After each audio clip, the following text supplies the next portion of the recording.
Hello, everybody, and welcome. Hi. We just, yeah.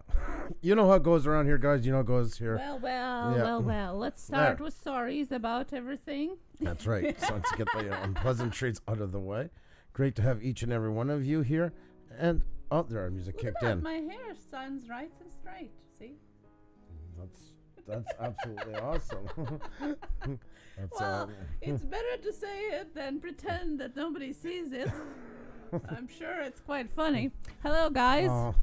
Hi there, CJ Vid, Gabriel Z, Night Owl, Rock Hard Riffs, Jenny Morris, Kiwi Explorations with Matt, Scrapping Irish, the Tri-Star Travelers, PM's Adventure Vlogs, Barry Boy Woods, Sue Nelson, Hello, Yeah. each and every one Yeah. of you. Just really great to see you on this Friday night or Saturday morning, depending where you are joining us from. And I'm sure today we're going to have an extra dose of Australian Yes. people here. So welcome to you as well from the land down under. That's right. And it's great to have all of you guys in here. And it really is. I just want to say how nice it is to see all of you in here. And I hope you guys are ready for a great chat. It's going to be a lot of fun tonight. This is an amazing guest. As we've had in the past, we've been blessed with many, many great people to come our way, and he is by far no exception. He is, he has energy I wish I could kind of just tap into a little bit. Yes, he is Hey, pushing. Juliet. He's pushing the limits of the risk and adventure. He rides electric skateboards of different kinds. He explores abandoned buildings of really interesting origin, and he is a professional for almost 16 years now of brand development, so that's something that we could tap in as creators and YouTubers here. Content creation, visual style, brand development, search engine optimization, all of that. I hope we can get some tips out of him today. Yeah, exactly. No, this guy is a wealth of knowledge in so many ways, so many just phenomenal. Yeah, so and this he's is going to gonna be be- such a great chat. He's going to be joining us from Australia, from Melbourne. So it's Saturday there, Friday here. And we're really so excited and thankful for him making his time on his Saturday morning to join us. And guys, we're going to say hi to everybody in just a moment. We just give everybody a couple of minutes to come in and stuff like that. Glad you guys are all getting to know each other. As always, you guys are awesome. Doing it the right way. And I got to go and shut down some windows, I see. So I'll let you talk for a second while I fix Yes, that. that's right, guys. Well, I wanted to remind you guys to like, share, and of course, if you're new to our channel, please subscribe. We would do appreciate that a lot. Share it out. Thank you for the shares already that I've seen on Twitter. We do appreciate if you pass the word along so even more people can watch our amazing guest today live. And of course, you get to ask questions to Jay as well. Just a reminder, put @Push Studios or #Push Studios if you're on the phone before the question so I can see it, catch it, and ask during the show. Also, #Blue Range Group Selfies. That's right. Something we all are so looking forward to. #Blue Range Group. Post your selfie on social media. And if it's on Twitter with this hashtag, we're going to be showing it off during our stream. Great way to connect and shout you out.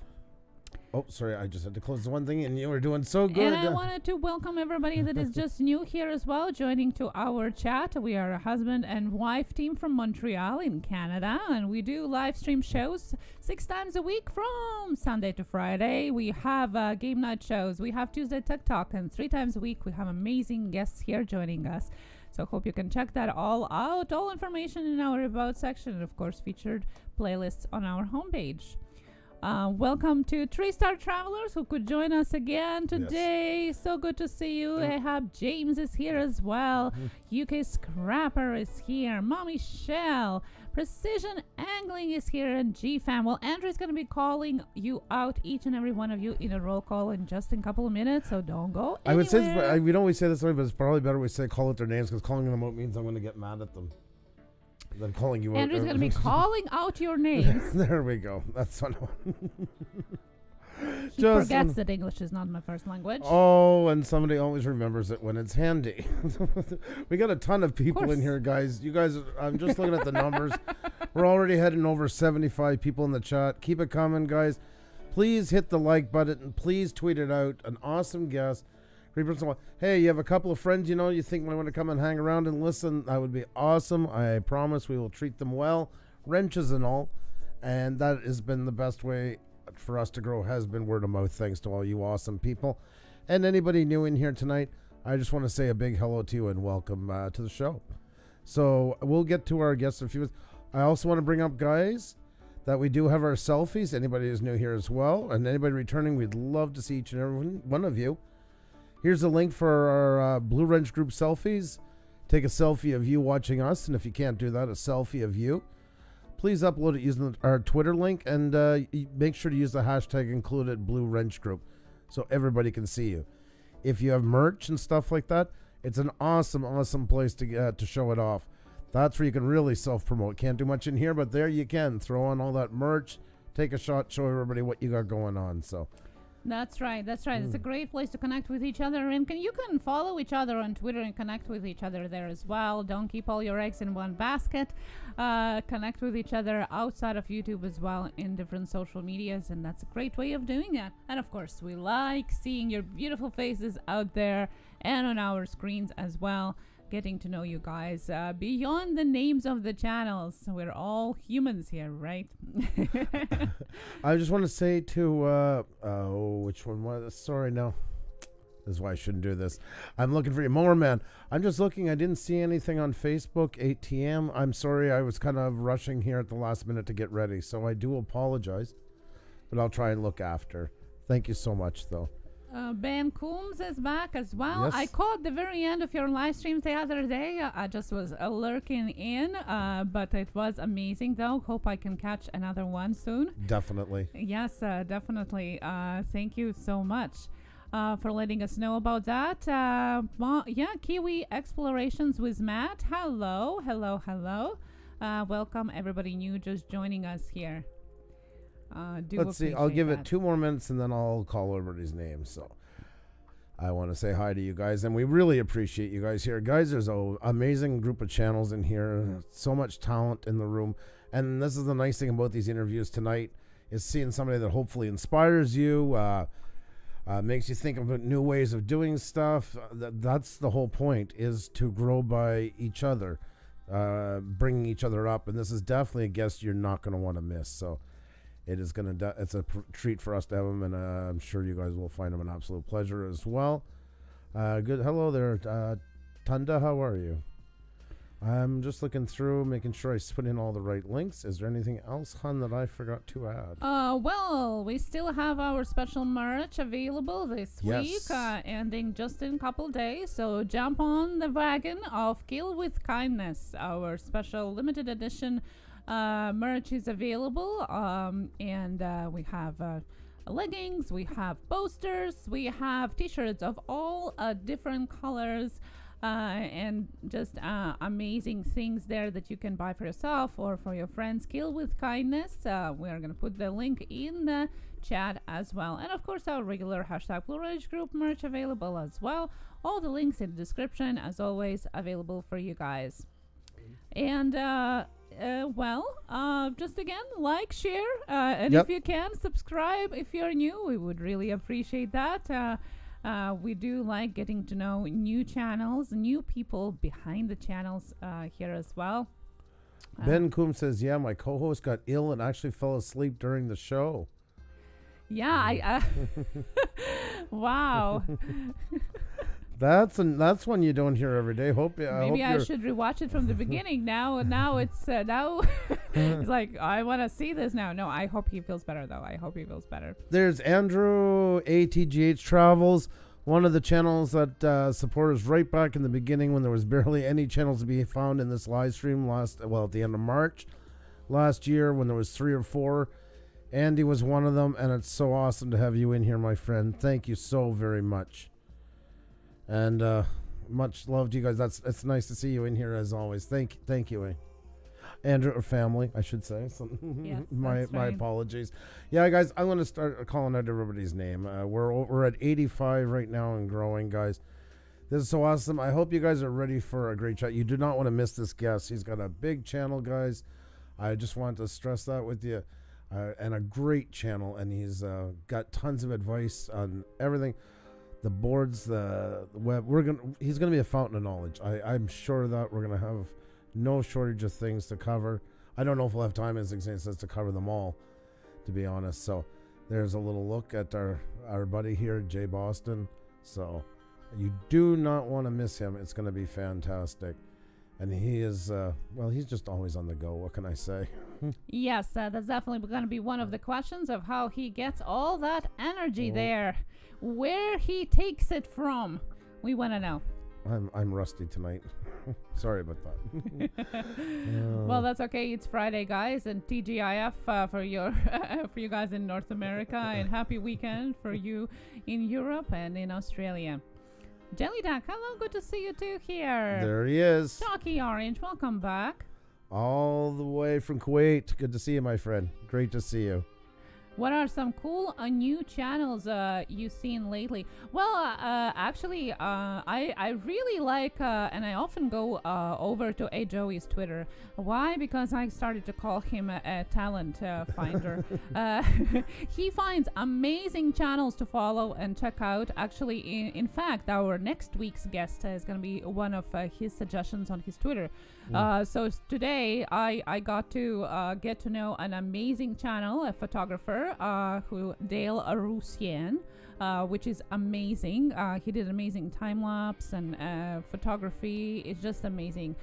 A little bit weird, kind of that weird vibe, but I seen it. but very trendy weird vibe. I liked it. I loved it so much. So let's see, maybe we can get him on our channel too. I just want to welcome the Caravan fam. Great to have you in here. Welcome to anybody new who's joined. And guys, it is that time to say hi to you. Too long without acknowledging you. I'm going to bring down the echo just a tiny bit. Anybody who's new here, what we do is we give you an arena-sized welcome, because without you guys, we would have no live stream. That means, of course, you guys are the star of the show, and rightfully so. And there, talk about cinematic. How was that? Yeah. That was a B-roll live. Okay, let's straighten out these names. It was a foggy night in Chicago and I seen X written in blood X. And then down the street I seen Work Legend 01 talking to Witch on Wheels when Willie the Coin Viking came by and was driving his bicycle and passed right by a Walker fam. Oh, I can't do this for every name. This is not going to work. All right, we're going to go back to the old style. I want to say a big hello to X written X and blood X.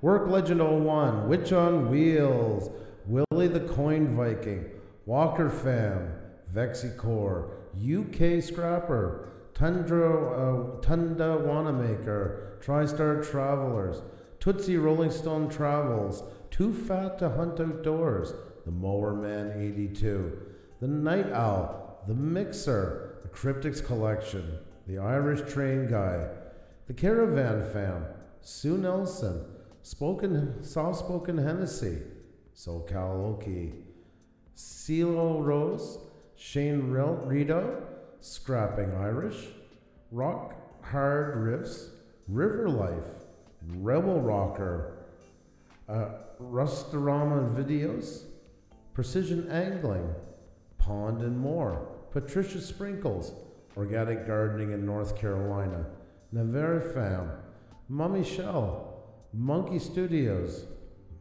Mongy Mom, Miss Rider Die, Logan Rowe, Leonard Shea, Kiwi Todd, Kiwi Explorations with Matt, Keith Mooney, Sumi, Just My Fish, JP4, John Isabella, John Ames, Jesse Robert Garza, Jelly Duck 100, Holscher Fishing, Hillbilly Pyro, Green Street Recycling Man, Racist World TV, Gloomy Souls, Ghost Mafia, Gary Foster's Brand Aerials, G-Fam, Amsdad, Eliza Wendy, Drone Nut, Drone Landscapes, D-Man 52, DJ Ian Entertainments, Diamond's Sports and Outdoors, Davida Lane, Dangerous Criminals, what is that? Chucky Orange. Chucky Orange, that's right. Like chocolate. That's such. I always go chocolate for covered. I always give it like the soft ones of art. Chalky Orange, CJ Vid, Bree Nyhart, Bobby Penton Adventures, Ben Coombs, BC Sasquatcher Exclusive X, Barrow Boy Woods, BN Outdoors, ATGH Travels, Anti-Popular Girl, Alexandria Carrere, Alexia Mancini, and welcome to each and every one of you guys. And if we missed you, please say hi and highlight our name. So we definitely get a chance to say hello and hi to you as well. We say hi to MU Free Music for your videos, and that's the music that you hear in our background, all exclusively for season 2. Yes. Awesome. Link is in the description below if you are in need for music for your videos. True North Angler here as well. Brian, Paranormal. Hello, good to see you here. Grant McIntosh, you're never late. Whenever you get here, you're right on time. Same. Nice to see you, Ricky Dove. Yes, Drone Landscape, Soft Spoken Hensy. Hello to each and every one of you, and hello to those who are listening to us on their headphones. Brian Paranormal as well, Nation 13. Good to see you. Good to see you, my friend. Life with Melissa. I'm just saying hi to them. You go for I don't go for. Oh, it's all yours. So I just wanted to say a separate hi to those that are not in the chat but are listening to us on their headphones. Hello, and hope you enjoy your Friday or Saturday with us. Xenia talks like as if she drove. She doesn't drive, but if she did, God help anybody at intersections. That's why I don't drive. Because when she gets the gas going, there's no stopping her. Unless maybe a cement wall, we're all praying she might hit the brake, but other than that. Even that is not stopping I just want to say because of that, and then I was like, I'm waiting here like I'm just like caught at the intersection. Can I go? Can I go? Can I go? Can I go?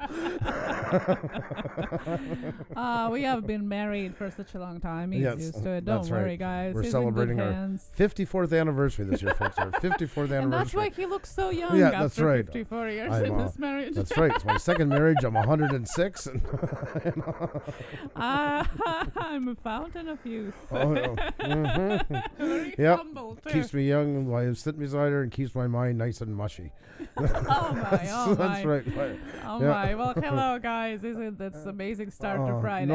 True North Angler, how you doing? MKM Mercs, how are you? UK Scrapper. Where is Danny Black? How are you, my friend? I seen your message. I'm sorry things got crazy, but I'm definitely going to answer back. But it's absolutely, as always, awesome to see you here, my friend. U.S. expat living in Australia. Talented guy. So much talented.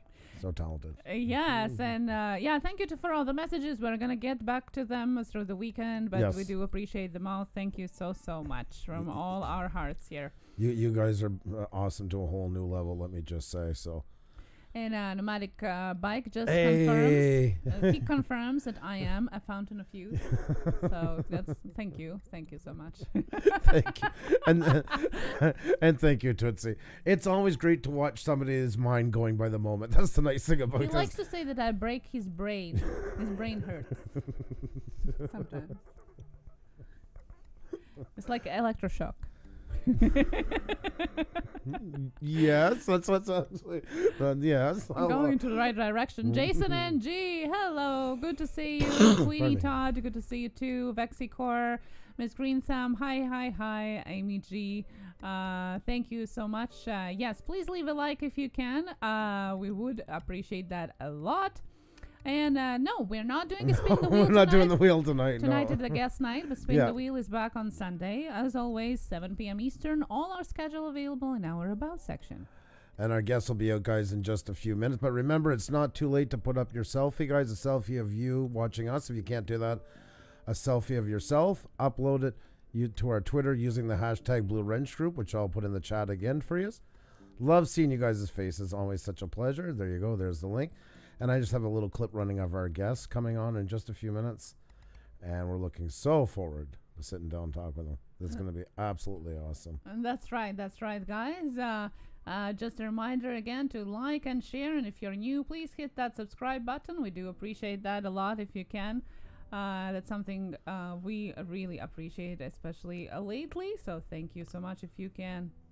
Thank you, Pond and More, for being here. I know it's late for you, but I really do appreciate you taking the time to watch. That is awesome. I'm sure it will be well worth your while, and we do appreciate it. Let's see. I'm saying a lot of that tonight. I notice I'm using the same word over and over and over again. And we already have some amazing pictures out on Twitter. And second, Bobby Penton Adventures. Heading out to dinner with my wife. Wanted to make sure I stopped by to say hello and share and like. Bobby, you have an amazing time with your wife. Thank you so much for dropping in and doing that. And hope you have an incredible evening. I really do appreciate that. Enjoy yourselves. Have a great time. And tell us what it's like to go with just you and your wife for supper sometime. Yeah, I think we need a date night. Yeah, that's right. Live stream it. We'll do Tuesday Tech Talk from McDonald's. That would be interesting. Yeah. Jeez. The counter can IKEA. Oh my God! Yeah, well, yeah. That In fact, one of our anniversaries, we went to IKEA to have those Swedish meatballs. That was our anniversary lunch, dinner, and supper. It was fun. It was. It was one of the best anniversaries we ever had like that. It was a lot of fun, Yeah. I thought. Yes, Yeah. I thought so too. I think lots of people thought that we were crazy, but we enjoyed it, and that's what counts the most, right? Yeah. S Ross 475, welcome to our channel, and hello to you. Tonight is an interview night, and we are going to have Jay Boston on. Jay Boston joining from Australia. Yeah, Jay will be joining us in just a few minutes, guys, so don't move a muscle. Holding tight at almost 90 people here. You guys are absolutely fantastic. Thank you so much. Let me just throw out that link again, guys, reminding you, please, to hit that like button. Please share it, tweet, all that great stuff. And if you have a couple of friends you think might like to come in and listen, that would be awesome if you could bring them by. We'd love to meet them. Love for everybody here to meet each other. Remember, guys, no asking for support, anything like that. Feel free to mingle. Don't be shy. Just keep it on a respectful tone for everybody, which I know all you guys do already. So that's why you guys make this chat so amazing. It's 80-20 here. 20% us, 80% you guys. We built a home, a house. You guys made it a home. And we cannot thank you enough for making us what we are. Without you guys, we wouldn't have any of it. So thank you very, very much to you. Thank you. Where's Danny Black is doing hashtag some protest. You're phenomenal. By the way, Where's Danny Black is one of our past guests as well. He's a musician going on cruise ships. So right now I think he's off the ship. But go and check it out. It's on our playlist for the season 2. Where's Danny Black? And his amazing, beautiful wife was on as well. Yes, guys. They're a dynamic duo. And you should see this girl with hula hoops. Man, this is crazy. The light up hula hoops, I'll never forget that. That's probably like one of the most things. I was dazzled like an 8-year-old. Phenomenal mastery from his wife and phenomenal video capture from him. It's just the combo of that both. It's amazing, guys. You gotta go check it out on his channel too. CJ Vid is asking, my comeback video is coming out today. I'm so nervous but excited. Any advice? I'm allowed to talk. Yes, you got this. No worries. It's going to be awesome. Believe into it. People know you. They've been following you, so they just can't wait to see something come out from you. That's going to be half the rush right there, just knowing it came from you and it's back again. So you're going to be off to an amazing start. Gary never saw a meatball, although he grew up in Swedish family. Oh, really? Never up until he went to IKEA. Interesting. Yeah, we had meatballs in Latvia. Okay, I'm just going to say hi to Brian's Paranormal before that page runs completely out. So, Brian's Paranormal, thank you for all the kind words, my friend. And when you wrote that 7 minutes ago, I really appreciate it just as much as now. Thank you so much, buddy. Rock and hard riffs. Hello. God almighty, tonight your tongue's tied at 3 ends. Well. Yeah. I don't have any excuses for that, so I'm not going to even make up any. All I want. Well, guys, it's time to look at your selfies, and then right after we're going to invite our guest, which I'm sure you're so excited to see live on our chat here. And let's see what we have here. Your beautiful faces out there. Hashtag Blue Ranch Group. It's never too late to add your face to the group of selfies. Always so good to see you guys. And always, I love it. Jelly Duck's usually always first to the run. I love it. I love it. I love it. It's always that. That's awesome. Yeah. And I will have to interrupt you because Jay Boston is in the chat. Hey, Jay, how are you? Great to see you. Can't wait to get you on here in just a minute, my friend. Guys, if you haven't checked out Jay Boston, there he is right there. This is the time. This is the moment. Grab him. Check out his channel. And you're going to get to know him really good in just a little bit. We're going to have him on here and have a great chat. So I hope you heard all those nice things. Yeah, Hip Hop Hooray is Where's Danny Black wife, by the way. So all those nice things we talked about, hula hoop mastery, you can also check out now on her channel as well. Okay, now I'm back on page, and yes, I remember it. And welcome. Great to have you both in here. An awesome duo. Amazing people. Very talented people. That is awesome. Actually, I want to throw a challenge out to you, hip hoop hooray. I would love sometime to have a selfie with a hula hoop done so we can have up. That would be cool. Yes. Not putting you on the spot or nothing. No. But, just saying. And yeah, Danny can be in it too or whatever. Just kidding. Oh my God. No, Danny will be too busy taking the picture because he's going to want it all like super artistic and like unbelievably over the top, amazing looking photo. No, we'd love to have you guys both in sometime. That would be awesome. Our guest, challenge accepted. Wow. Oh, awesome. Our guest says that this is such a good comment thread. You're all so nice. Well, welcome here. Yes, our chat is very nice and very welcoming. So hope you enjoy your live stream with us today. It is a pleasure to have you. So once again, thank you so much, Jelly Duck. Looking awesome, my friend. And there's another one that almost never, ever, ever misses a selfie. Thank you so much. You're looking good as always. There's our buddy Dave from Organic Gardening. Thank you so very much. You are absolutely just awesome. It's just cool. There's just something about him. He's just I don't know. Yeah, it was just always rocking it. You just like to go hang out with him a day in the life of Dave, type of thing. Like just going to McDonald's to pick up like a McGriddle would be fun. Just something about it because it's with Dave. I want to be his granddaughter for a minute. Oh, he has a grandson, but I want to be there. I'm sure it's so much fun. Hi Ivy, how are you? Welcome. And Rock G, how you doing? Great to have you in here. Thank you so much for coming, each and every one of you guys. And there is Bobby Pennington Adventures, heading out to dinner with my wife, but made sure to stop in for a little while. Bobby, that was amazing. And like I say, have a fantastic time tonight, the both of you. Blue Collar Fishing, thank you so much. Razorama, it's been a while. Wow. Phenomenal as always. As we remember, Yeah. it's still as phenomenal. That is amazing. You have so much talent, my friend. We got up to 90 people right now in here, guys. We're getting close to 100. Keep it going. Oh, sorry. That's just phenomenal. Amazing, yes. Hey there, Riley. How are you? Good to see you. Good to see you. Oh, let's see. Tundra.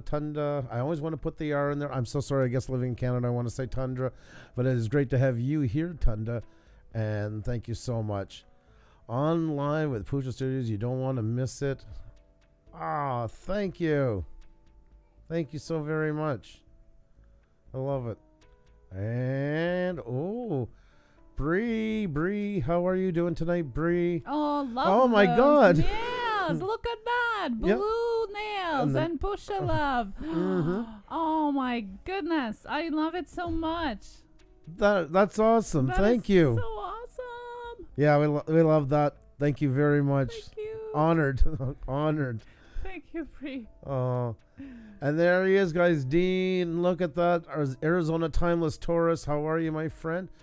Ooh, snow. He's up in the mountain parts. Yeah, it looks pretty cold there. Probably not as cold as here. It's minus 32 again. Celsius. Very nice. But still cold. Look at that car is phenomenal. I every time I see it in pictures, it's just something. It's not a car. What is it? It's got a Jeep. It has four wheels. It's a car. Yeah, same as everything that's used as a tractor. Whether you're on a farm or you're building a bridge, you're using a tractor. Oh. Speaking about four wheels, our guest tonight is a pro knowledge of electric skateboards, longboards. He has extensive review clips on his channel as well, and that's something that he uses on his everyday rides as well. So that's going to be something new for us to get to know about. Thank you, Brian. It's a Jeep and it's a TJ or a YJ. Exactly. Thank you. Now you're talking my language. It's red. That's everything that is important about it. Oh my God Almighty! And we have Lala Lydia, guys. Lala Lydia's life. How are you tonight? So good to see you. A new haircut? Is it the new haircut? I think it is new haircut. Looks beautiful. And red lipstick. Gorgeous girl. Thank you so very much. Thank you, each and every one of you guys. And please, it's not too late. It's not too late, guys. I'm throwing that link down again. And I'll put it up periodically. And we can check back a little later on and see all your selfies. You guys are absolutely phenomenal. Remember that, guys. You guys are the best, the cream of the crop. And thank you so much for making this live stream what it is. It's all thanks to you guys and our wonderful guest who I'm just about to bring on. So I'm going to pass it over to Xenia, who has no trouble coming up with things to talk about really, really fast. And I will have him on, and I will get him set up right now. So on to the auctioneer, folks. On to the auctioneer. There you go. Well, my husband is the best auctioneer we have here in the family, Exactly. but I'm going to try. I'm going to try. I just wanted to introduce our guest, Jay Boston. He's going to be joining us from Australia and Melbourne in a different time zone. He's in Saturday. I'm going to try and not to do my cheesy joke for some time at least. You won't be able to handle. Yeah, I know. It will come up at some point. It always does when we connect with somebody from the land down under. But we're so honored for him to make his time on his weekend morning. He's amazing. He is a vlogger. He has energy to spare. For almost 16 years, he has been an honored director of the brand development company. So he is has a pro knowledge of brand development, about visual style, about search engine optimization, about content creation, everything you need to know as a company, but also as a YouTube creator as well. And of course, his passion is urban exploration, which he also shows on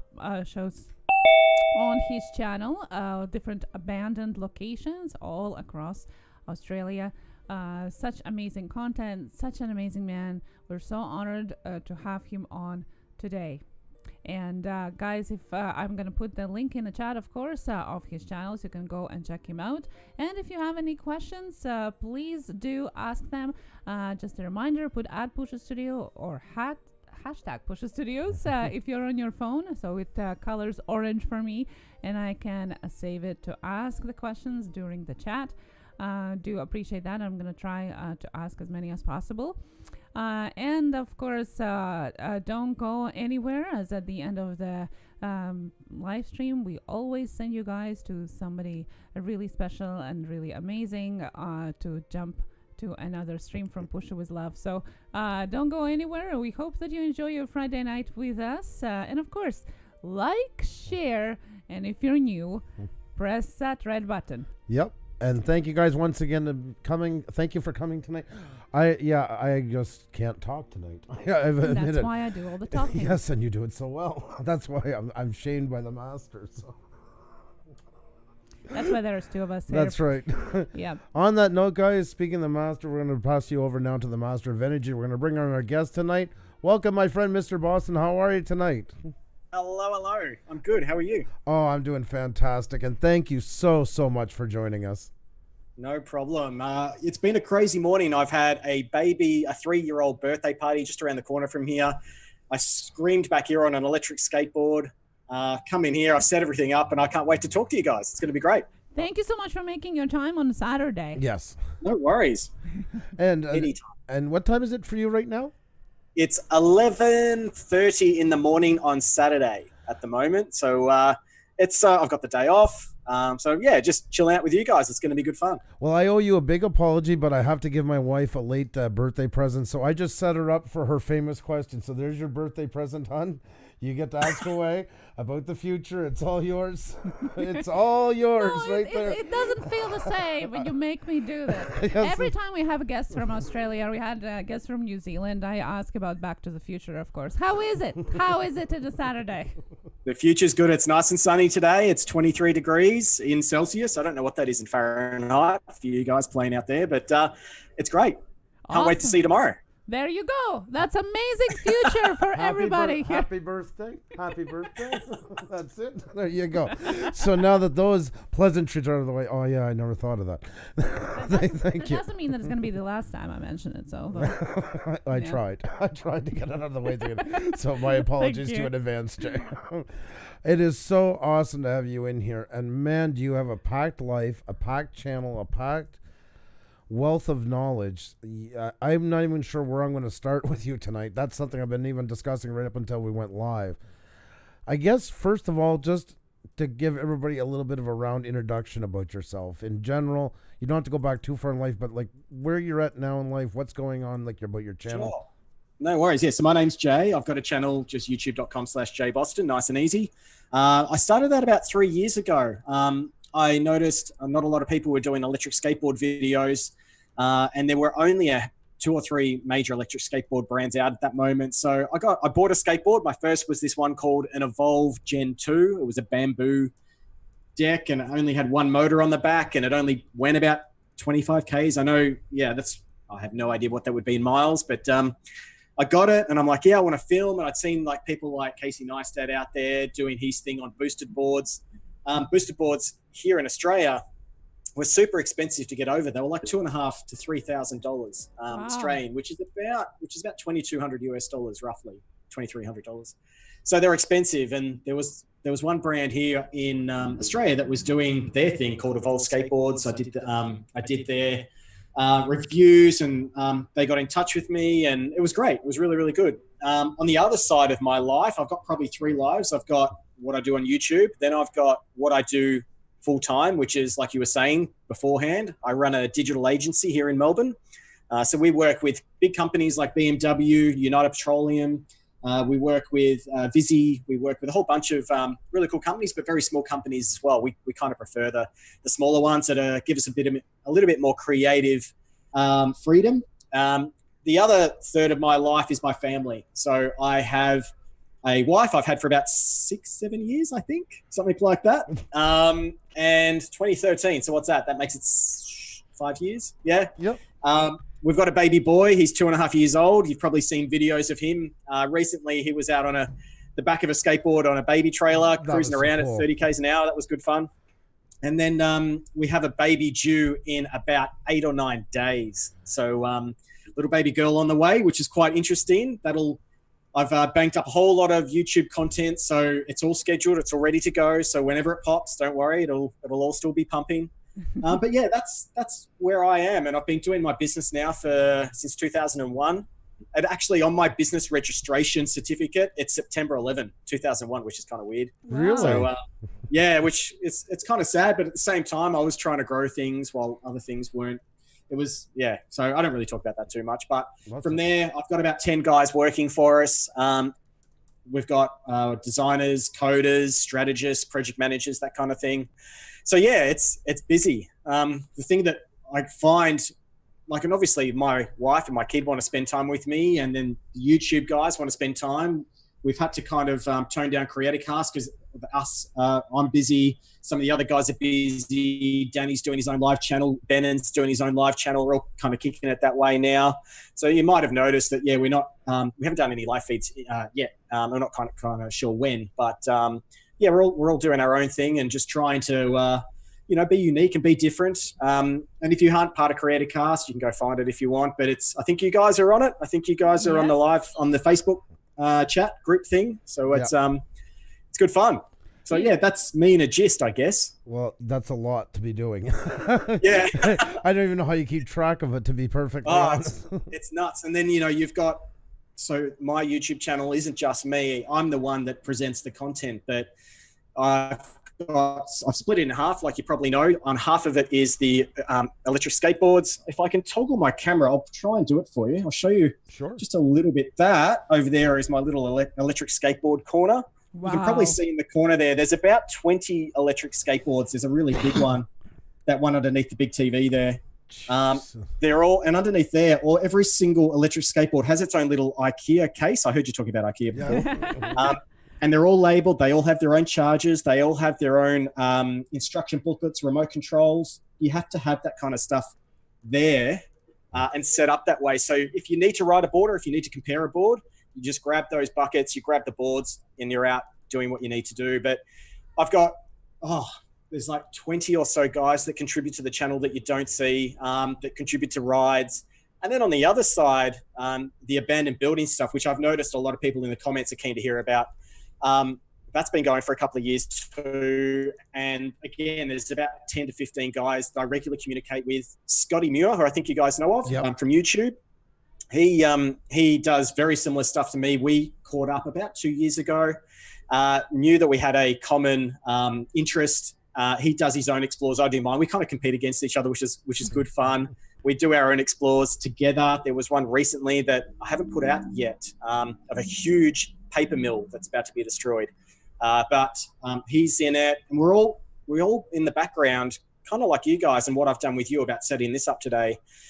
we all have a whole backbone of support that we couldn't do what we do unless we had that contribution from everybody too. So it's amazing. It's such a good thing. And I do YouTube not just to get videos out. I don't do it to make money. I do have monetization on. It does help to buy equipment and things like that. But really, it's meeting you guys, meeting so many people around the world. I went to New York halfway through last year and met like 60 people skateboarding along the Western Freeway along there. I can't remember what it's called, the West Bridge or whatever it is. But man, that's why I do it. It's just meeting people, networking, and having a common interest. That's why I'm here. And it's hard. Yeah, it's hard to try to balance your life. Like last night watching Game of Thrones because the next one's coming up with the wife and she falls asleep because she's heavily pregnant, and then I stay up doing edits, and it's just about making sure that you you plan it out. You really have to plan it or nothing gets done. Well, from when my wife spoke to you till I spoke to you, my question is when do you actually sleep? Or do you sleep? It's funny you say that because I'm doing so much that my mind is ticking. I'm trying to sleep. I've got my head on my pillow and I'm thinking, what do I have to do tomorrow? Yeah, what's scheduled? What's planned? Who do I have to catch up with? And then I've got work, like what clients do I have to talk to? What work do I have to get done? It's nuts. So for me to actually stop and go to sleep, I actually put YouTube in my headphones and I listen to things that I know will actually make me sleep. One focus. It's not things that make me bored. It's more things that I'm interested in, but it just takes my mind off everything else. Right. Yeah. So I listen to a lot of Elon Musk. I listen to really old repeats of Steve Jobs keynotes. They are boring. So that makes me go to sleep. Or any sorry, Danny Black, but I do listen to some of your stuff sometimes because he's got such a nice, soothing voice, Danny. He does. He does. Go to sleep. So, yeah. But no, he's all. Oh man, he just set me up with a new rig. Do I have it here?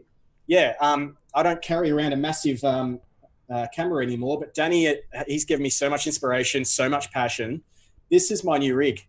That's it. Wow, nice. That's everything I do is filmed on this. This is the Hero 7 Black. And I've just got this little, what they call in Australia, like you've got a dead cat, which is basically a wind guard. But here in Australia, because it's so small, they call it a dead bird. So that's kind of cool. And then on the back of this, it's got converters, and it's got it's called a Rode Lav Plus, I think it is, and it's got comparable audio to what you get out of a Canon 80D with a Video Mic Pro Plus and a gimbal. It's just insane. So the last 3 videos I've put out, this is it. This is all I carry. That is phenomenal. And it makes it so much more lighter. Like I was carrying 10 kilos with me in one hand while I'm trying to film on an electric skateboard going 35 Ks an hour. It's tough. I'm tempted to get the GoPro too, especially because of the extension of above and underwater, the bubble that you can put your GoPro in, and you can actually have in one shot undistorted above and underwater at the same time. Isn't that nuts? I've seen that. Yeah, Harvey Danger Films actually introduced me to that, and I just can't wait for the summer, and then hopefully we can get something hint like that, because I just love those shots. And you can use them for so much more, but she's just obsessed with that water shot. Literally, she wants to spend a bunch of money so we can get that famous water shot. Like we have to get out and get it done. Even if you got a fish pond at home or something, just do it. Yeah. Just get it done. Yeah. Buy it in the winter. We'll practice in the toilet till we get out. Yeah. I hear it's pretty cold in your area, so maybe not jump in the pool. Above and below, Paul. His father, he used to be a salmon fisherman on the river for like 35 years. And when we go to the summer there's still lots of our family and friends are doing fish guiding. So to me, it's like, wow, that's the perfect place to do something like that, to actually capture fishermen catching Atlantic salmon in the river. And then that's why I guess it's exactly. Imagine filming that with a little GoPro, and you can get the fish jumping out of the water, and that'd be insane. Slow mo, 120 frames a second. Oh, I know. Decent. Yeah. Teaser. Well, I also seen in your videos that you went on a cruise with Danny Black. I did. I was luckily his brother-in-law at the time. So things have changed since then, but that's how he got me on the ship, which was great. I was actually able to sleep in the bunk bed above Danny, which was good, and in the staff headquarters. So there were no windows or anything, but I was amazed. Like every day, your room gets cleaned, your bed gets made. the shower gets washed and all that kind of stuff. So it's as if you're just a full-on guest. And Danny, I'll tell you what, Danny is known by almost every single staff member on that ship. He's got around and he knows everybody, and everyone knows he's super friendly. Yeah. It was awesome just walking around behind him and not shooting him, but like shooting him with a camera. And everyone's like, "Hey, Danny, I watched your video last night," and it's just nuts. It was such a good experience, not just for me to go and film, but just to see Danny's life and see what you don't see that he puts up through his YouTube channel too. Danny would be, I can just picture him on there. It's like, he's almost like the star of the show when he's on it. Because like you say, everybody will know him. I can just picture even the engine room guys knowing Danny, you know. Like he's so natural at talking, and he relates to everybody. And I don't know, like even just sitting there, I sat there almost every night I was on there. I think it was 4 nights, just watching him for 3 hours do his music. And every night was different. He interacted with the crowd differently. It was sensational, and it never got boring. And he taps away and he does his looping, I think he calls it. And it's just insane. Yeah, it's crisp. And really, like I'm deeply offended because he hasn't got as many subscribers as I think he should, because his content's so good. I agree. And his advice is crisp. And I just hope one day someone that's a massive YouTuber will just go, this guy needs a plug, like Peter McKinnon did to Cody Warner. Yeah. He just needs that, and he's off. He's gone. So if you don't know who Danny Black is, go and check it out. It's nuts, and he gives so much, and he takes up so much of his time, and doesn't expect much back. So it's cool. You would never guess, for the way he acts and play, like even hearing stuff like that to get to his channel and see the content that he has to offer. Yeah, absolutely. And behind the scenes, like I was saying before, he and we bounce advice off each other, and what should we do? What shouldn't we do? Does this sound like a good idea? And it's all positive. Like it's all super, super. It's just about having fun, really. And that's probably why you guys are doing it as well. You found a good niche. You've got great people that are, supporting you and commenting. I just can't, I'm looking at the comments that are coming through right now, and it's like one a second. It's just pow, pow, pow, pow. And it's awesome. Like, it's really, really good. Thank you. No, it's I just wanted to say that Danny's blushing now, he said. And he said that he calls it ship famous, by the way. There you go. Thank you, Brandon Vlogs. Thank Brandon you very much. Thank you so much. Fantastic. Thank you. Best people ever. Well, same to you. Thank you so much for watching us and joining us today. Really do appreciate it. You guys are all awesome. Thank you so much. So, like, what would be I have to ask you this, and it's kind of, I'm going to bring up some cliche questions I never thought I would ask on here, but I have to with you. And one of them is going to be, what is a day in the life for Jay? Like how? Day in the life. Yeah. Yep. Well, how would you describe it to somebody? I'll do a midweek and then a weekend for you, just because they are very different. So let's say on Monday, I get up as soon as my boy wakes up, which is about 6 a.m. in the morning. I plonk him in front of the TV because I'm half asleep. And he watches, I don't know if anyone watches it on here, if you've got kids, Blippi. Have you heard of Blippi? No, but I will have to check now. Blippi's from, I think, Washington, D.C. from memory. He's got like 12 million subscribers, and he makes around $6.5 million just from monetization on YouTube a year. And all he does is do kids content. So he goes to fire stations. He goes to police stations. He plays with toys. Like, it's nuts. I put him in front of that and he's happy for an hour. This guy's, animated. He wears the same bow tie and the same colors every day. If you don't know who he is and you got kids, go and check it out. It's a lifesaver. Yeah, plonk your kid in front of it. If you have to do do the breakfast for him, or you have to have a shower or whatever it is, chuck your kids in front of that, and it's good content, and it's awesome. And I think he actually does concerts around America now, and he's going places. It's just nuts. So I put him in front of that, have a bit of brekkie. Wife gets up, she hogs the shower, and then I don't know if anybody knows my slang or anything, but she's shower for a while, and then I jump in the car, either take him to daycare, or the wife does. Heading to work at about 8:15. I get into work. I do my live stream at 8 o'clock, most of the time on Mondays. So that's something that's new that I'm doing. And then I don't focus on anything YouTube or family or anything. It's just work up until about 5:30. And then sometimes I might have organised to go out on a cruise or go for an explore at night, or I come home, pick up the boy if he's at daycare.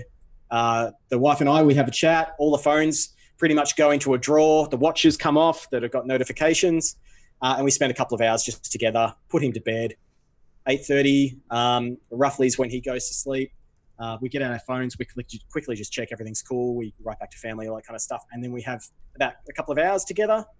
And then she goes to sleep, and that's where I do my edits, or that's where I do my comments and all that kind of stuff till about 10:30. Then I jump into bed, put my YouTube headphones on, and that's it. So that's pretty much every day. And it sounds like it's Groundhog Day, but it's all different all day. And the thing, being a director of a company, I'll get in, I've got 50 emails, all different every day, different things to, that challenge you. Your team members have got questions or queries, or they want to go on holiday or whatever it is. So it's quite full on. Then on a weekend, it's a little bit more relaxed. So my boy, so far for now, he has a sleep between 12 and 3 o'clock. So in the morning, we spend time together. We go and do something as a family. As soon as he goes to sleep, the wife goes to sleep, I can get some stuff done. I go out shooting or whatever as well. And the good thing, my wife's actually really, what's the word? She's flexible, I guess, with what I'm doing. So I can spend half a Sunday going off and doing what I need to do, and doing research or doing shooting or whatever. That's it. It's crazy.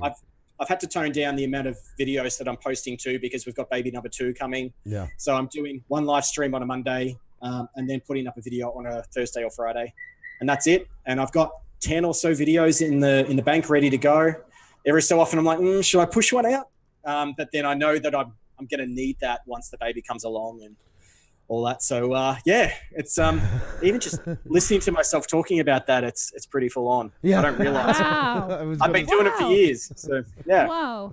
Just wanted to say thank you to Scrapping Irish. Thank you so much for stopping by, and thank you for Super Chat. Thank you so much. I appreciate that. That was really cool of you, man. Thank you. And you also got amazing merch. Every time I see his you. logo now, I think of it.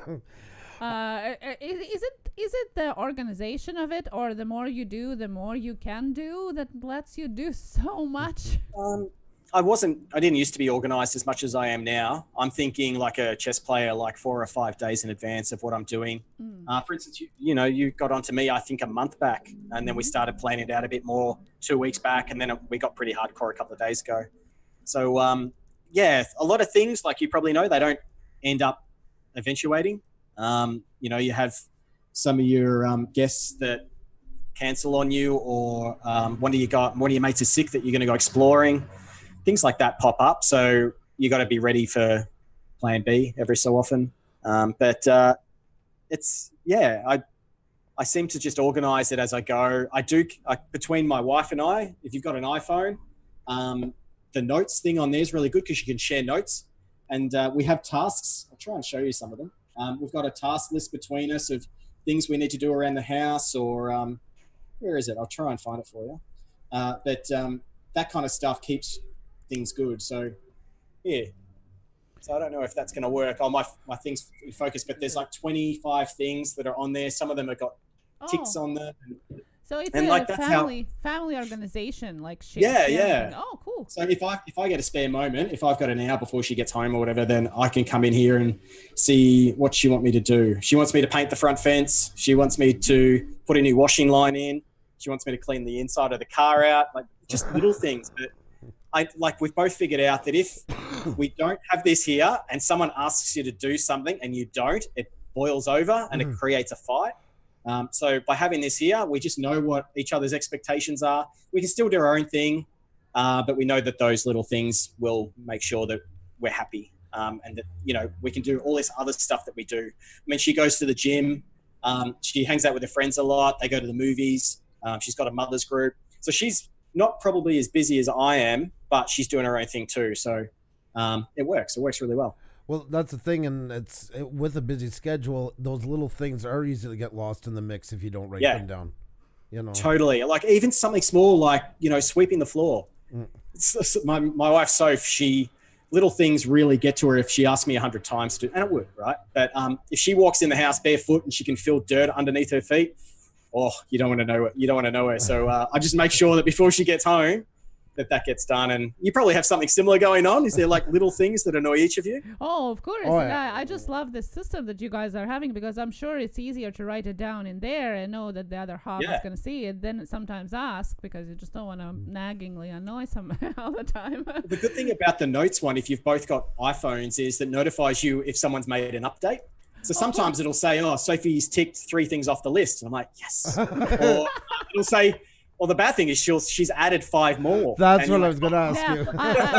I wanted to ask, is there a reward system at the end or something? Like if you get so many points? No, not really. I haven't even thought about that. You could probably do that in your favor too. Or if you haven't done something, you have to do something else. That could be quite interesting. Yeah, you know. Is there a way you can delete them if you don't get to them? That was my question. Exactly. There's 2 apps I'd recommend. Either Notes if you've got an iPhone, but if you don't, there's one called Wunderlist. I think it's German, so it's Wunderlist. Okay. But it's W-U-N, not wonder, like W-N-D-R. And you can share tasks and groups, and you get notified. And the good thing with Wunderlist, especially if you have like a grocery list, that updates within like a second, whereas the Notes takes about a minute. So for instance, if Soph's at the grocery store and I need her to get something like, let's say, toothpaste, I can quickly write it in there and she'll get it straight away. So that helps a lot. So technology is something that I think her and I have become accustomed to. She hates it, but loves it at the same time. She used to not like the fact I was doing YouTube so much, trying to punch out a video every couple of days. So we've compromised. I'm down to two a week now, and happy wife, happy life. That's right. What you need, isn't it? So. And with your busy schedule, I mean, that's representative really of a lot of people today that are trying to make it in this world. It's not like the old days where, I'm going to work at General Electric and get my pension in 25 years. It is a lot of multi areas to bring in revenue, and it's a busier life, and everybody's either like working like the head of a smaller business or working for themselves. And the way you're talking with your electronics and everything else and organizing between you and your wife, because she has a busy schedule too, it's almost like you guys are like the new age nuclear family. This is what the new nuclear family is more like, and you're hearing it more often, these types of lifestyles. Yeah, I mean, I know a mate of mine that used to say, no, I'm never going to get a phone. I'm never going to get on Facebook. I'm never going to have an Instagram account. I like the fact that I can't be connected or communicated. But now he's actually more involved in social media than me. Yeah. And I think in order to be in this world, unfortunately, you need to embrace that technology. Yep. And like I've been watching a lot of and sleeping to a lot of Elon Musk stuff recently. And I think, try and embrace technology to a point, but man, like the next 5 to 10 years, I'm so scared about what's going to happen with technology and data and privacy and, robotics. And it's, the job that you've got right now is going to be completely different no matter who you are. It's exciting, but it's also quite scary for those that, maybe have been a garbage truck driver for the last 20 years and love it. They're getting a good salary. They're going to be automated. It's really scary.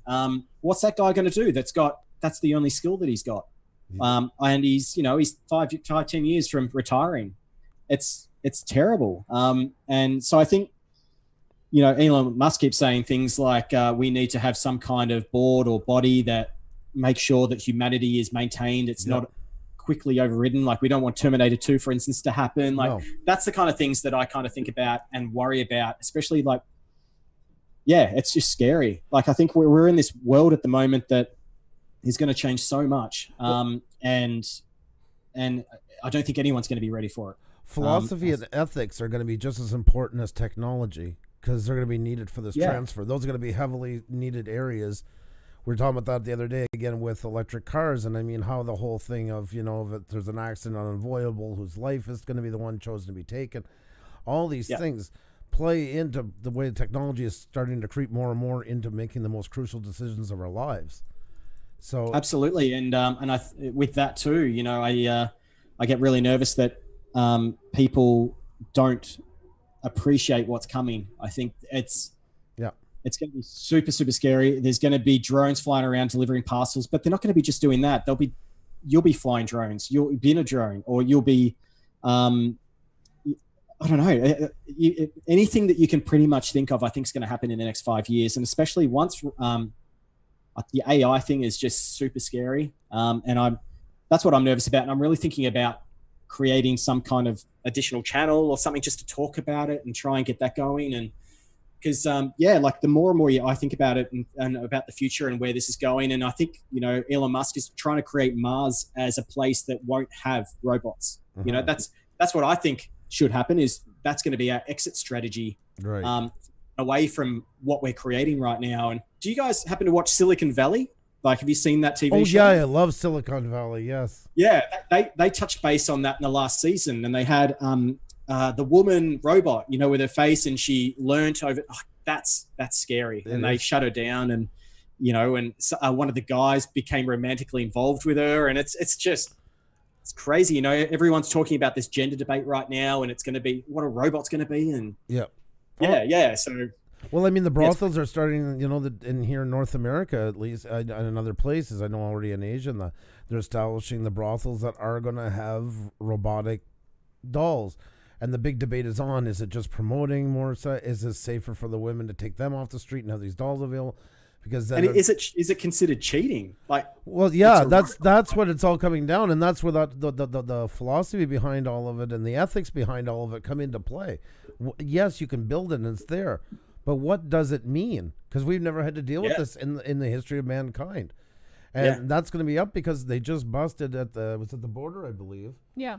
100, I forget the exact number. We'll say around 142 dolls, but they're all child size.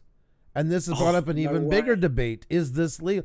Is this promoting it? And then there's it's just morally wrong. It is, but then you have some doctors come in and say, oh, well, it's better because then it might, put aside. Stop them from doing it to real. Exactly. And then if you do that, is it a clinical thing if you ever chose, or should you go down that route?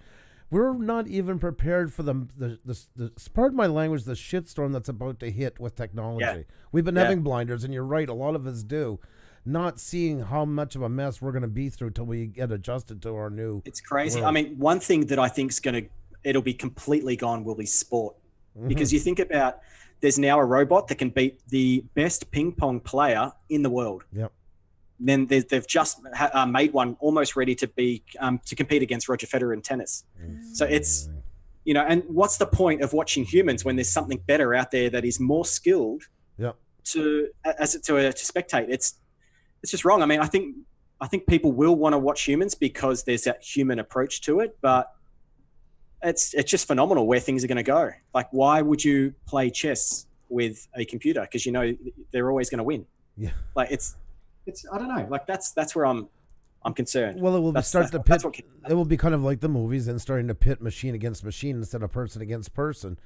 Those are going to be the ones that get the bigger draw. Like you say, there'll always be people playing tennis, but maybe it'll become more like a lower to medium range entertainment where the robot against robot will get all the venue, Yeah, I'm thinking, I'm kind of, I'm softly thinking about this, but you could get hardcore, like these robots fight to the death. And exactly. Like a movie Artificial Intelligence, although it was made years ago now, but really that's where it all goes to. Humans existing together with the robots, and how do we exist in the same environment, because they have their own identities and sometimes even emotions. Well, but are they humans? No. Yes. Like, there's lots of things to debate, and I think you're right. We don't have so much time really to think about that.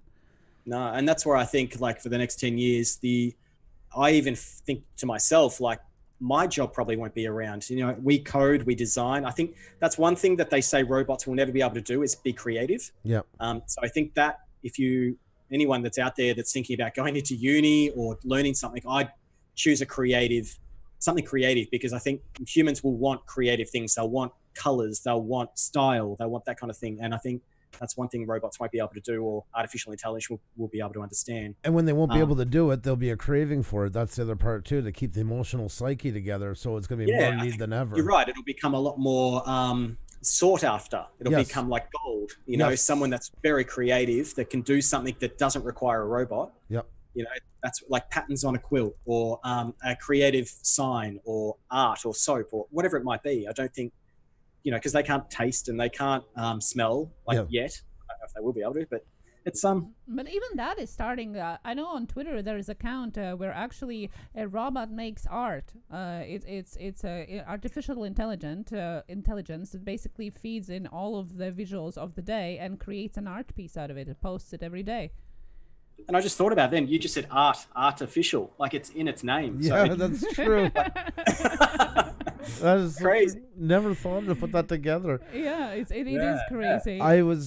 We've been talking about this. We bring it up from time to time. Our children are 21, 12, and 8. And they grew up in 3 very different generations. The way it's turned, I would consider it almost like generations now, because things are like, my daughter barely even understands a mouse anymore. You know, like everything is to her is tactile and voice, and it's like Back to the Future 2, you know, where Marty McFly's in the Cafe 80s, and the little kids are like, "What? You have to use your hands? It's a baby toy." It's nuts, and I think that's where, I think kids these days are missing out on a lot of good stuff. They're not playing out in the playgrounds. They're not doing all those cool things. They're not watching Bugs Bunny. You know, I agree. They're watching. Their attention span so fast, and they're watching stuff on YouTube, and I don't know, it's kind of sucks. So that's why, like with our kid, he can only watch Blippi in the morning, and then it's off. We don't watch it ever again for the rest of the day. So we want him to have going out to the park this morning, going on playgrounds, like that's super important. You know, learning how to deal with conflict between other kids and how to high five kids, and that's it's at the same time, we had our guest on Monday, Stephen, and we talked a lot about that as well, and the involvement of artificial intelligence, especially social media effect. I kind of think it's still part of evolution of humanity in general. Like the same as our maybe parents said the same things what you just said about us watching TV or starting playing games on the computer. I'm sure they had the same ideas with regards to that. They probably were like, "Oh, you never got to ride a horse, or you never got to run or get your own food, or like that kind of stuff." So it's probably a generational thing, but I don't know. Like I'm just sick to death of watching kids in food courts at shopping malls on phones because their parents just go stuff it. It's just easier to put them in front of a phone with a video on it or playing games than to actually interact with each other. It's sad. It's scary. So, and each to their own. Obviously, everyone may have kids with special needs, or they're just crazy kids or whatever. But it's tough to watch. It definitely. And that's where for me, really going back to my YouTube channel and involving him in it. I don't feel nervous about involving him in it. It's that I want 20 years from now him to look back at those videos that we've created together, and he'll be like, my dad was actually quite cool, or we did things together, and that kind of stuff's really important for me. Just trying to tie family in, and the things that I'm interested in, and making sure the wife's happy, and also making sure work is going well is what keeps me pumping, I think. I just Tunda said it teaches them to disconnect from humanity, and that was a very good point. Yes, it does, a lot of it. That's very well put. Absolutely. It's quite scary for me. And I've seen kids that are in front of the TV all the time. And if they're not, they're screaming for the YouTube channel. And you see them, like my son, he's never on my phone, but one of his mates knows how to unlock it, knows how to find the app, knows how to press play, knows how to turn up the volume. I was just like, what is going on here? But the funny thing is that kid doesn't know how to use the toilet, doesn't know how to pull his pants down. It's just all done for him. So I mean, every kid develops at different age groups, but I think the important things are what you really need to be teaching your kids at that age. So that's my opinion anyway. My daughter one time went to check on her, and she's sitting there and Xenia put her hair in a ponytail. She's sitting in bed with her legs up, pulled up, tablet in front of her, finger going like crazy, and I'm like, well, this is great. She's a teenager now. Yeah, exactly. But that's what they do. That's what their friends do. Yeah. And there's lots of movies out and TV shows. We watched one on. Do you guys got Netflix? Yeah. Have you seen? There's a TV show called Safe. I don't know if you've seen it, but it's from the UK and it's on all Netflix. But it's about that. It's about parents that have hacked their kids' phones to be able to track where they are and read their messages, and the kids then find out about it and they rebel against it. One of them gets murdered, and but it's all this technology things that people are starting to question whether or not it's actually a good thing. And I think you need a healthy dose of everything in life. You like, that's for me. Like, again, if I had the opportunity, I'd be pumping out YouTube videos all the time, but it's not healthy for my family. It's not healthy for me. Keeps me up at night. So that's where you're just like, well, people ask for it, but you've just got to say, hey, it's my health. I'm trying to eat right at the moment too. I've developed a gut recently and a bit of a beer gut. So over the Christmas period, I've had way too many beers. But you know, you just do what makes you happy, and you try and be the best person out there. But you've also got to think about the future. You got to think, you know, 10 years from now, what's my son going to be doing, or what am I going to be doing? Who am I going to be associating with? And you know, I you know, don't know if you want me to bring it up, but I saw what your video was that you put out yesterday. It's that you just got to set an example. You've got to show who's boss. You've got to you know, you got to show what you believe in, what your morals are, and just say, guys, if you don't like what I'm doing, see you later. Go away. Like, just go and find whatever it is that you like to do, and we'll just stay here and do what we like to do. And I think that's a super important message that you put out yesterday too. I was rapt that you did it, because a lot of people wouldn't. We've had that chat in Creator Cast quite a lot to say, should we address this particular issue? Sometimes we'll say no, sometimes we will. But I think, you know, given the circumstance, I think, yeah, you just need to be honest. And yeah, well, it was good. It was really good. You want people to like you, but you got to, I always said the most liberating day of your life on YouTube is the day you'll admit to yourself that you're not for everybody. And that's okay. You know, you have to be something. You can't be like really appealing to 12 to 90-year-olds. You know, there'll be a bit of fringe, but your main target group has to be somewhere, some point. So, you know. And it's funny, some of the things, like you get the Logan Pauls that do stupid stuff all the time. And, you know, he's come out saying, I think only a couple of days ago, that he's going to try and go gay for a month. I mean, that's just ridiculous. You're just you're enticing the hate. And I think that's why he does it, because it's newsworthy. He'll probably get subscribers out of it, but it's just so wrong. Of course. Whereas, sorry, go ahead. No, you go. Especially because his audience is so much consisting of kids. You know, I think he just disregards that he is impressing so many young minds that are still. Yeah, I think you're right. I think he's lost his morals somewhere along, and he's trying so hard to get so many subscribers and views and keep the money coming in, that even his brother does it, which is really sad. They had really good channels to start with. I used to watch Logan Paul a year and a half ago, and I'd love it because he was just scooting around his apartment. He'd go down and get a Gaines Bowl.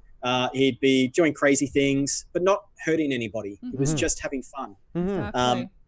And I've had a couple of situations that, you know, people didn't like what I did. For instance, when I set up this is just in my garage, this space. I'm only allowed to take up a third of the space. The rest of it's for the wife. So we made that agreement, and you should see all the stuff on her side. It's so messy, but that's another video. But I called this one day a man cave. And with this Me Too campaign that's going on, and the gender divide and all that kind of stuff, I had a whole bunch of people roast me because I called it a man cave. Oh my God. And I don't know, it's like, I understand like what that, you know, like this kind of stuff, it's made for me. And what really got to me was every single time we have people over, we'd have 20 people over. It could be my aunties, it could be friends and everything. 9 out of 10 people are males that come in here because it's what they're interested in. It's you know, and you know, every so often you get a woman that's interested in skateboards and stuff, and that's cool. But for me, it's just a term. It's not meant to hurt anybody, and it's a common term. Yes. You know, you look it up, and there's the ultimate man caves, and you know, the dens with bars and big fluffy recliners and massive screens, and it's just a term. So and some people will get offended by it. And yeah, we're trying to make things more gender neutral, which I understand. But sometimes you slip. You put a YouTube video out and you don't think anything of it, and then people pick you up on it. And yeah, like ever since that, I really haven't been referring to this place as a man cave. It's more like a den. And I don't know, but I like the term man cave. So, well, yeah, and I mean, what do you guys think? There's in the chat too here. Is there a she shed? And I always like. That's cool. Yeah. What goes into a she shed? Like anything, basically. Anything that woman wants there to be. We have a friend that her husband built her a she shed actually as a part of their yard, and she says that's just a place I go with my wine and and just relax, whatever I want to do there. It doesn't define what you have to do in that she shed or man cave, but I think think it's still different depending on the personality and human. We're so PG now. We're so neutral that it's almost, and now nobody can have anything. But what if that's what you like? Is that bad? You know, man cave, she shed, whatever you call it, it's still your place. You want to be hanging out, and because you're a man, it's a man cave. You're not going to call it she shed. You know, it's kind of ridiculous sometimes the way it goes to the extremes, you know. We've got a thing that'd be great for a she shed here in Australia called a goon bag. Have you heard of that before? No, what is that? It is a, what would you call it? It's like a 3-liter metallic bag of wine. And it's got like a little nozzle on it. And a lot of what we call bogans, which are just rough, like rednecks basically, will drink straight from it. So they hold this massive bag up and they drink from it. And it's a great way to, a wine cask. Yeah, that's pretty much it. And you just slam it down. It's disgusting wine most of the time. But it's... That I could imagine being in the ultimate she shed. Oh yes, I can see that. With ice and just intravenously feed it to you. It'd be great. Oh my goodness, that sounds great now. I will have to tell our friend about this one. Yes. Yeah, goon bag. You have to look it up. It's probably on Urban Dictionary. But it's if I think of any other saying, like Danny and I, when we were on the ship, you might have seen we did like the top 90 Aussie slangs. Yes. And he did really well.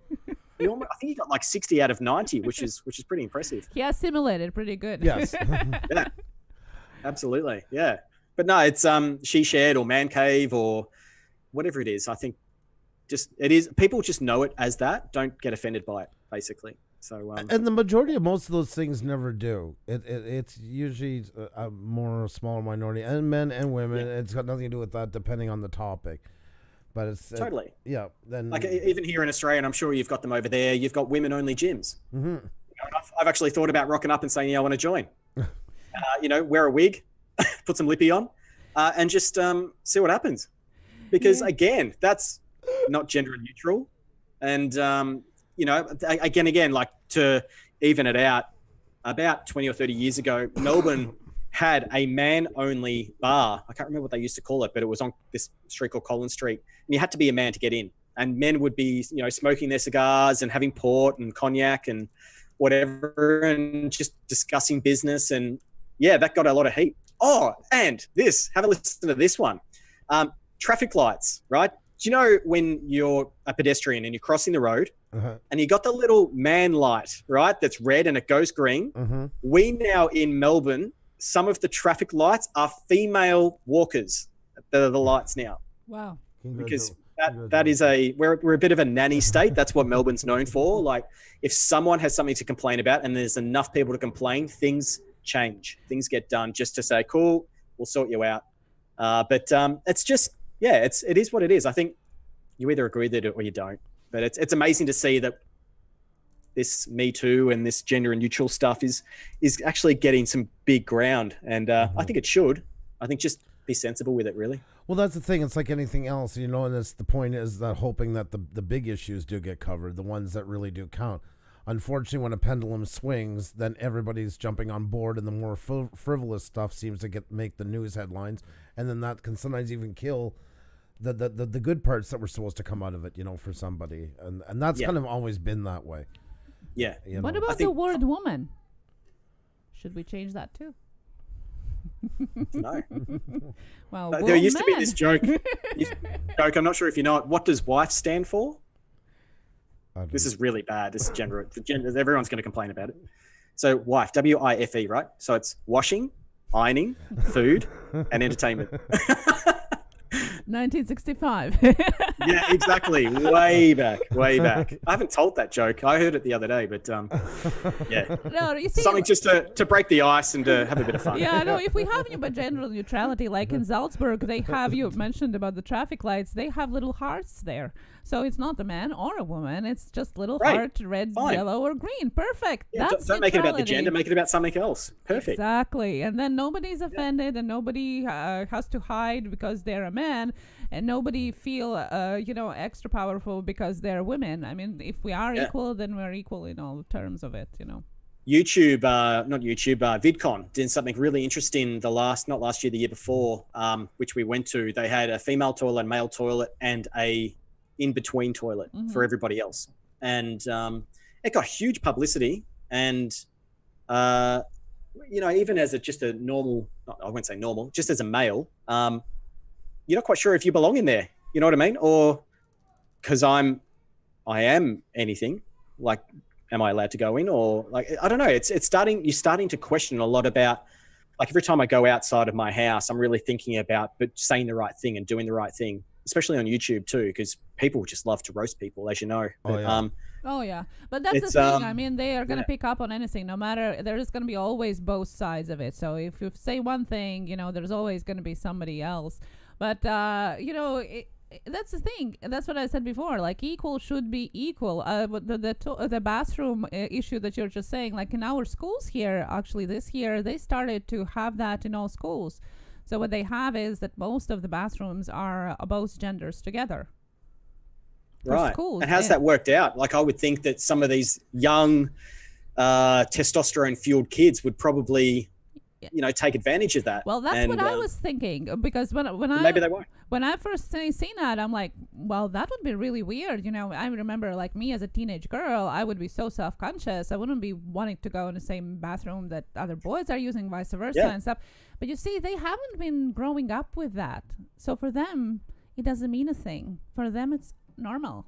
I don't think it would say it means anything. I think maybe in the transition period, I don't think it's fully yet of. Yeah. I don't want to make it sound too kumbaya. But but they don't make as big of a fuss as we do about it. Yes, they might be, because I asked our son, who's 12, I said, yeah, well, it is kind of interesting, but I said, like, well, is it okay? Yeah, well, whatever. Bathroom is a bathroom. So I think the older we are, because we have lived in a different time of it, we kind of make a little bit more of it, and maybe we should, I don't know. But for kids that are growing up with it, for them, it's not such a big deal. Just My Fish says my oldest goes to college and they have unisex bathrooms. There you go. I'm just looking at one of your comments here. Where is it? You just scroll. Yeah, because your comments move so fast. I have to go back to it. Martin1107 says he has lots of videos on Puffing Billy. I think what he's talking about there, Puffing Billy is a very old but very popular steam train that we have here in Melbourne. It's about 40 minutes drive from the city. And only recently, and this is just talking about the nanny state, right? This is where everyone's walking around on eggshells. For the last, as long as I know, 50 years, my mum, when she was little, when I was little, and I tried with Darcy when he was when we went on a couple of weeks ago. We used to sit on the carriage but dangle your legs over the side. There were bars that you would hold on to, and all the kids, no matter what age, would just dangle their legs over, and it was awesome fun. You had all the steam from the steam train to come past. One person, like, I can't remember how it went, but one person almost fell out, and it was because the mother or the father just wasn't paying interest or looking after their son or daughter, and because of that, it's ruined it for everybody. No one's allowed to do that anymore. Oh, wow. And it ruins the whole experience. And you sit there like I did it only a couple of months back, and it just doesn't have the same experience. You're sitting on a chair, you're not allowed to stand up, you're not allowed to do this and that, and it sucks. So that's what I'm just hoping, like, someone will just say, hey, these kind of things happen. People will fall off or accidentally do it, but you're not meant to ruin it for everybody. Where we notice that's what I see. Oh, sorry, go ahead. Sorry, you had cut out for a second. No, you go. I was just going to say, when you were asking us today about us getting married in Iceland, like, when we were there, we were lucky. At 2014, we caught it just before the changes, because then we decided to open a business there doing weddings, brokering them. And that's what I loved about Iceland. You could walk to the top of a crater at 2 o'clock in the morning. There were some wooden steps into it. You went to the top. You got to see the house of Eric the Red, 950 years old. The foundation's still there at 5 in the morning. No ropes, none of this stuff. Yep. But then the tourists started getting more and more, and then some started falling into waterfalls, falling into geysers with little ropes that used to be that high just to show where the ground starts to sink. What happened? Walked over them right inside. And now it's getting more ropes, more bars, and it's taking away the essence of what made it such an amazing place to visit over nothing more than common sense. Yeah. Absolutely. And you even when I was young, roller coasters, you know, I remember when I was young, when I was about 7, my dad put me on this massive roller coaster at this place called Australia's Wonderland in Sydney. We used to live up there. And it was this rickety wooden, like you were sure that was going to fall off, right? But he put me on my own, and I went around.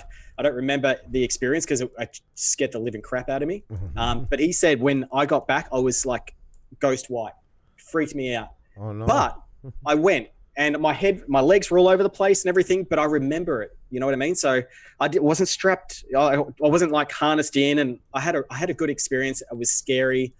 And that's what I think people need. Like you can't be wrapped in bubble wrap all the time. And if someone does something stupid at like an abandoned building, for instance, or out in their car or on an electric skateboard, like most of the time, we know we're, as an electric skateboard group, there's this one called Electric Riders Melbourne. There's about 900 of us now.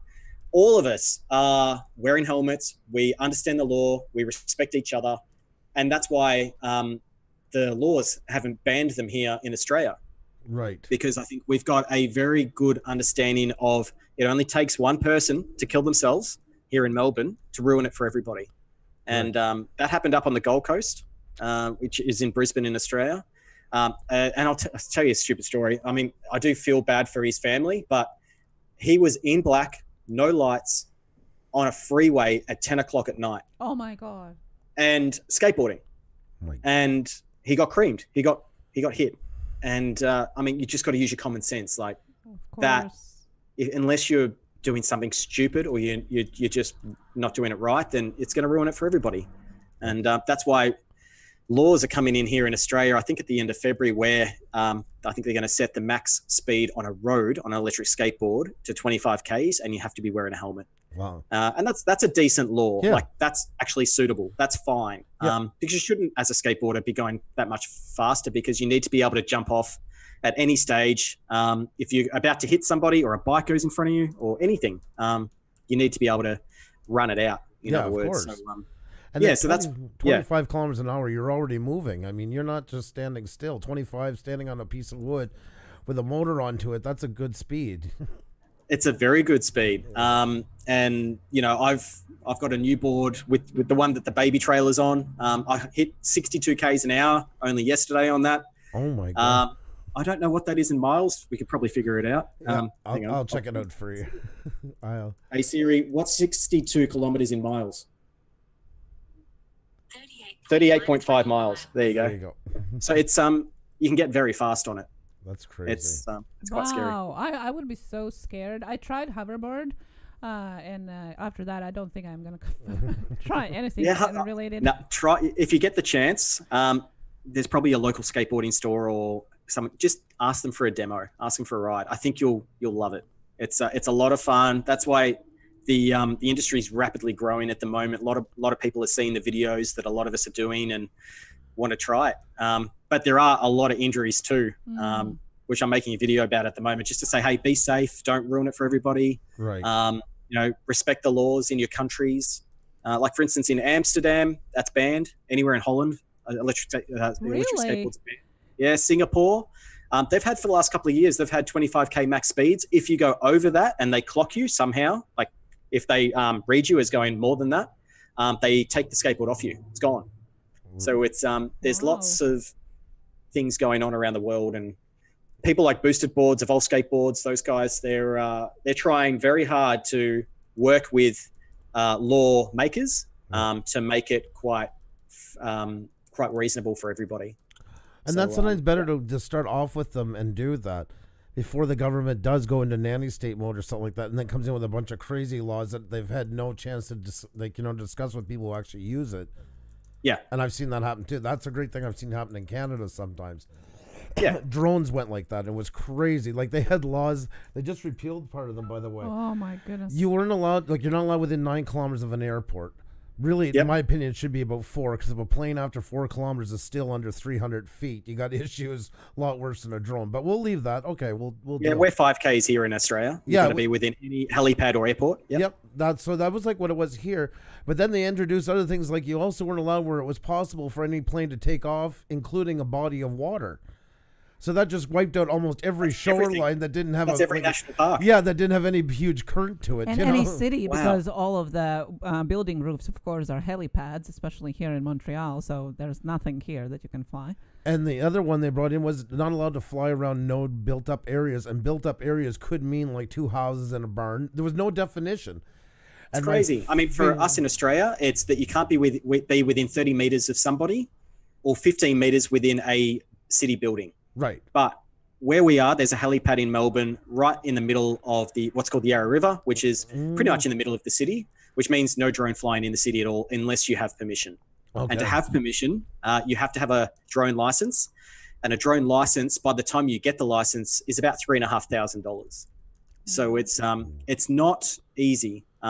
Most people, and you'll probably see it, like people drone New York all the time, that you cannot do at all. And there are severe penalties if you get in trouble. I brought my drone to New York when I was there. I just didn't want the heat, didn't do it. But there were guys that I was skateboarding with that were droning, and they were doing it, with respect. They weren't going stupid high speeds and not near people or anything. So I think the problem is, like, if you heard of Jim Jeffries, the comedian from Australia? No. Probably not. So, no, he has this, I've even forgotten what I was talking about. Oh, he has this metaphor of a train going along, and all the scientists and doctors and respectable people and everything are up the front, and all the idiots that make it difficult for us to do what we want to do, that ride stupidly skateboards and talk about the stupid things in life are at the back, and all we have to do if we wanted to is just pull that pin out of that carriage and the evolution of humanity would be so much better. But that's the thing. Like, I guess what, in summary, he's trying to say the minority of us, the minority of the people, ruin it for the majority. Oh, definitely. So. I got that, and it makes perfect sense, and that's actually a really good analogy. Hey, that's actually quite creative into it, because it does say it all right there. That's what I was saying a while ago when we were talking about the Me Too movement and all that. Anything like that. It's always the few that seem to be the most vocal. And do the worst things, like the most. That's the thing, the guys like us that have got YouTube channels. Yeah, we talk quite openly, quite positively, but again, it's the minority of those non-subscribers that comment or just hate that ruin it. Like, just seeing you so upset yesterday, I was just like, those assholes have just ruined it. You ruined your experience of your channel. But then I think you've probably, which was good, you were able to just vent that out, and you probably feel a lot better today. And not to, you've done that. Don't worry about them anymore. And I find too, tell them what you think about them, and then just try and forget about them. Don't address it anymore. And they'll go away because they're not being heard. Like, even hearing from you that they wanted to have them on your channel as a guest, you're like, no goddamn way would that happen. I think you're just doing it the right way. Address it and move on, and just ignore it from now. I haven't had a chance even to have a look if you're got any dislikes at the moment. When I was just about to get on, I saw you had 0. I was like, yes, they've listened. So we hid them because for the, like first you said, first time, and I don't want to, and I feel bad. Like, it's not something I like to do, but I don't think it's fair, especially when we have guests on. That's what I especially don't like. It's I mean, it's bots, so you can't take it too to heart. It's more you know what I mean? I'm not taking like nobody likes what we do anymore. It's not the right way to represent people who are nice enough to come on your channel, so that's why we're hiding them. Your comment feed just shows the amount of respect and happy people that are pushing through comments. You got to keep doing what you're doing, because I haven't seen something like this at a channel of your size ever. So I think you're doing a great job. I think it's really good. Thank you so much. That means a lot, it meant, and especially like you coming on tonight right after that. So what you said and what you did, all that stuff really, really meant a lot.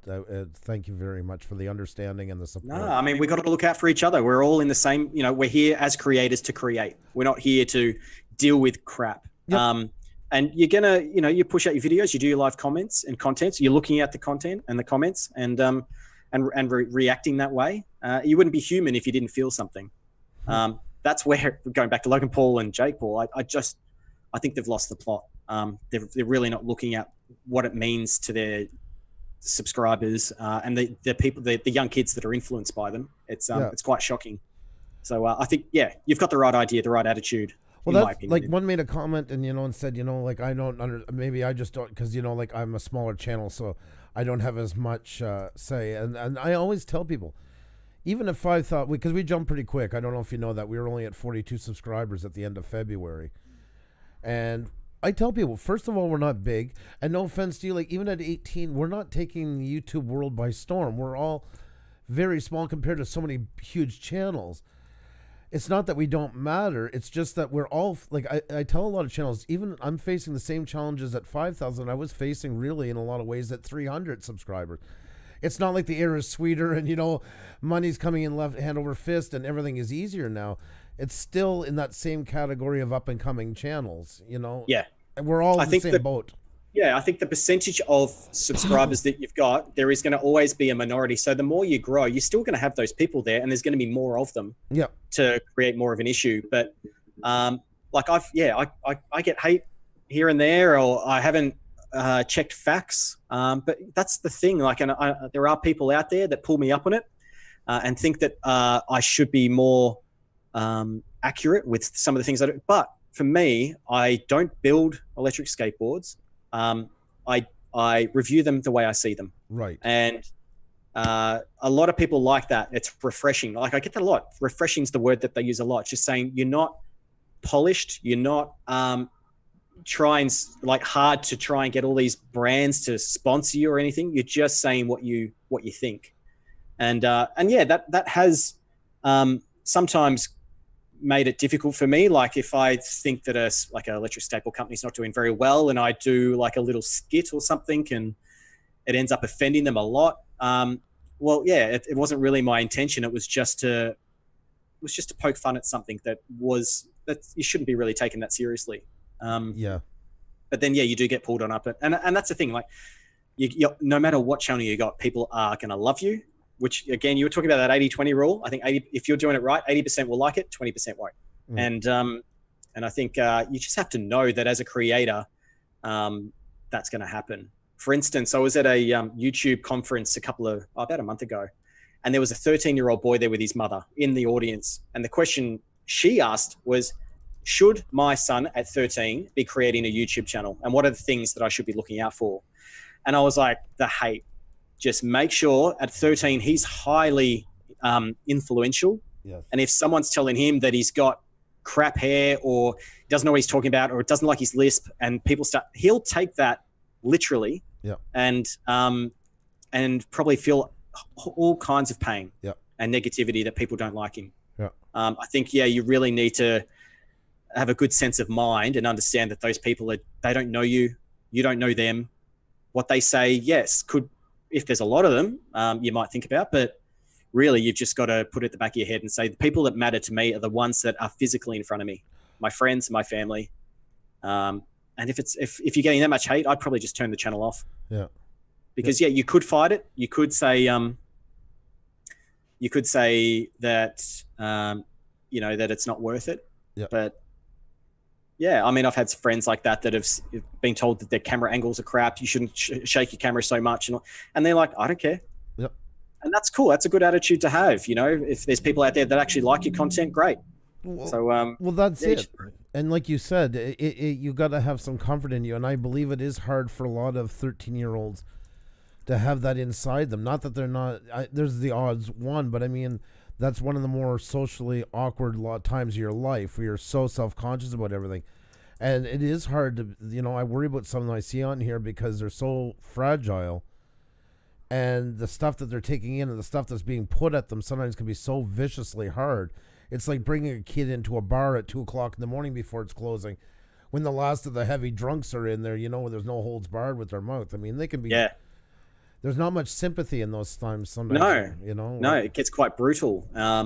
Even as an adult, if you're sitting in the corner having a quiet drink and someone thinks that you're having a bit of a cry and they start, they start poking at you or whatever. And then the whole team, you can get into a pretty sticky situation. It's the same thing that happens on YouTube. Right. That, if you do something wrong, or say something that you don't even think is wrong, it's going to be criticized. Yeah. Nope. But I think, most people need to know that we are human and that we do make mistakes, and they're not intentional. It's not meant to hurt anybody. Yeah. Most of the time, if you're a respectful creator, I think that's what it really comes down to. And integrity in your work, because sometimes there will always be somebody who doesn't like what you do, but the ones who like you will really bond to you is because that you show the integrity. And like you say, it's not always you're the best at what you do, but you put the amount of heart into what you do, and it comes across through the video or through the live stream, whatever. That passion for what you do, people will be there for you. The ones that do care, and to always focus on them, like they're your most important goal, is to always work on the ones that do like what you're doing. That's it. And again, like, more than happy to listen to negativity, but there is a certain way to go about it. I think if someone has some feedback to give you, saying, hey, you might want to consider purchasing a gimbal just to make your videos not so shaky. Right. That's cool. That sounds great. But if someone comes up and says your video sucks, right? There's no substance, there's no context, and it's just mean. So, before we even had our problem, like I was an opponent for a while that they should get rid of the dislike button. And the reason why I thought was when YouTube first started, I wasn't creating at the time. I had created, but not for YouTube. It was more, and nothing's La La Land and nothing's perfect, but it was a bit more of, if I gave you a thumbs down, it was like, that wasn't your best work. Come on, man, you can give me something better than you just put into that one.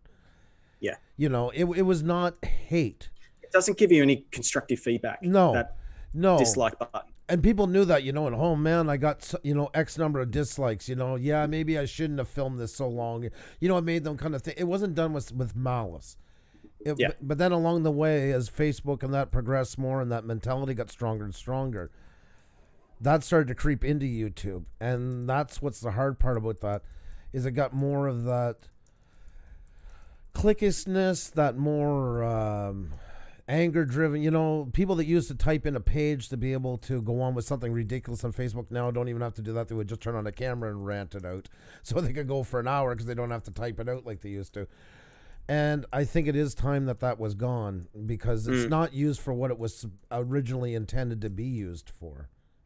Exactly. You look at Facebook, for instance, they don't have a dislike button. They have a like button, and then they've got emotions that you can feel. Exactly. Love and wow and sad, I think there is, or angry. Yep. And with a name but attached it's not to negative. it. And the name attached to it. So that's right. You know who it is. Whereas that's the problem. Like, if you have something negative to say it. So long as there's a reference there. And I think, though, like we were talking about it in CreatorCast a couple of months back, saying that there should be rather than it being a hate button, it should be a hater rater. Yeah. Right. So if someone does hate a lot, if they just hate, if the amount of their hates on various channels or whatever is like 99% rather than being likes, then YouTube should really look at that channel and say, they just hate. Yeah. They're just absolute hater. We really need to have a look at their activity on YouTube. And if they are, disable they're hating the dislike for them or something. So, I mean, and look, YouTube, I think they're doing a great job on a lot of things. Like, for us to be able to put content out there and it to go on TVs and desktop machines and mobile phones, and for us to be able to look at comments and do live streams, like there's so many good things that they're doing. But I think they should listen to this positive feedback too from creators to say, this dislike button isn't really working, or it's not working the way that I think they intended it to now. Right. I agree. I'm on the same page with you on that one. Yeah. And I can see there are some comments going on about CreatorCast at the moment. And all I'll say there is that we're very keen to keep CreatorCast going. We are all doing our own things separately. There has been a difference of opinion recently between a bunch of us. But I think, that's, again, we're not going to probably go into that publicly. I think that's something that we're going to work out privately. So I know Benon's on there trying to get me to say things and trying to unleash the beast, but I'm not. I'm going to have a bit of respect for the other crew that we've all agreed to keep it private. And if anyone's got any questions, they can definitely ask the rest of the guys. But we as a group decided we'd keep the Facebook page open, not actually discontinue doing any of the YouTube live streams or anything, but just find a better way to do it, or maybe introduce new Creator Cast members to the live stream. So people like Mark Ensby, who I know has been on your show. There's Creaky, anyone that really has been creating YouTube content and wants to have a voice or be able to collaborate. That's kind of what we think that live stream platform might be. But yeah, that's why we're kind of doing our own things at the moment now. And hopefully one day we'll sort it out and, move on from there. Well, you know, sometimes a little bit of time, sometimes a little bit of time and a little talk. Exactly. Yeah. Yeah. Difference of opinions, interesting. It's kind of like, people that have a band, that are musicianists. One of them has a problem with another one, or they don't agree on where we're going, that kind of thing. It becomes hard. It becomes tough to work together. So I think that's where we're just like, you know what, let's just do our own thing for now. We're still good mates. But I think we just need to really find what that Creator Cast platform is all about and see if we can bring it back together. So yeah, and that's in the meantime, everybody can go over and check out our guest spot on Creator Cast. We were interviewed by Creator Cast. Yeah, I wasn't in that one, but I watched it. It was a good show. It went for a long time. It's like this one. We always do marathon shows, but it was weird to be on the other side. We don't get to do it too often. So it was weird, but at the same time very fun. So we love that. If anyone's got anything they want to ask about electric skateboards or abandoned buildings, chuck them in the comments. I'd love to answer any questions that you want. And sorry, I'm kind of taking over. No. We're enjoying we're enjoying listening. We're into it. It's great to have you here. Hey, Joe is in here and just said hi to you. Hey, Joe. And Mr. Ensby's here too. Hello, Mr. Mark. Right. My God, Creek was in here as well. I hope he's still listening. Got everybody in this thing. I can see Benon's going nuts as well. And I saw Shyla Rose, who is in the Creator Cast, and Bridget, I think I saw before. So no, it's all happening.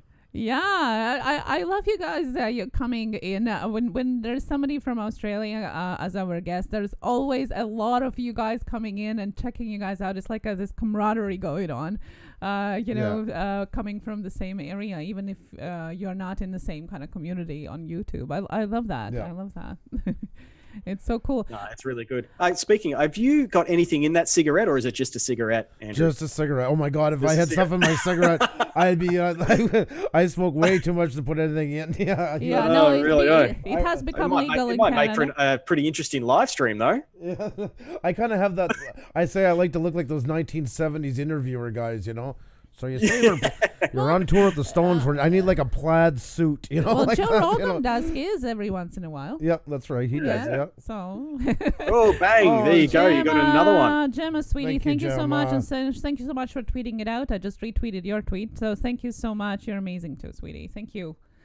That's amazing. Thank you, Gemma. I wanted to ask you about all the abandoned buildings and urban exploration that you're doing. I specifically was very impressed by the shark that you found in the wildlife park that was abandoned. Yeah, that was crazy. Wow. I can't take full credit for that either. One of the guys who's now told me that he's more than happy for me to talk about his name now, is Rob. Rob just didn't want to be really associated. He's one of the best urban explorers in Australia. This guy called Rob. Wow. I can't remember off the top of my head what his Instagram for. He just takes photos, but he knows every location. He knows if it's open, if it's closed, if it's locked. It's crazy. And he and I went and explored that together, I think about a month ago. And about 3 weeks before that, because I didn't know they'd been, but Scotty from YouTube and one of his mates called Lukey MC, they'd been and they posted their video, and it was of this shark, and it was all going nice, and their videos were going really well. And then I can't remember, it was on a particular day, I think it was like a Tuesday about 2 weeks ago, Scott got onto our little Creator Cast group and said, this guy's going nuts. Now, Lukey MC got a much better shoot of the shark than me, and it went nuts. It was all over Reddit. And within about, his video had been out for about 2 weeks, and within a week, he'd had 6 million views. He'd increased his subscribers by I think he's up to 45,000 subscribers now just from this video. Wow. And it's just incredible. And we were all talking about it as a cast. We were having a look at Social Blade, which is kind of like it's a really cool tool that lets you see how you're going on YouTube and how many subscribers you get per day, etc. And he was just killing it. And I'm like, oh, I've got that video. I've already recorded it all. I haven't edited it yet. This is cool. Maybe I can jump on that wave and show a different perspective of that particular video. I didn't really want to step on his shoes, but I knew that there was this topic that was buzzing at the moment, and created the video and put it up there as quickly as I could. Some of the cast members as well said, oh, let Luke have his time in the limelight. And I'm like, yeah, absolutely. It's his to have. And I didn't really, do anything that I thought was really stepping on his shoes. I did put a comment into the Reddit link that I found that Lukey was in, that said, I just said, oh, here's a different perspective. This is my video that I've just put out. I filmed this about 3 weeks ago.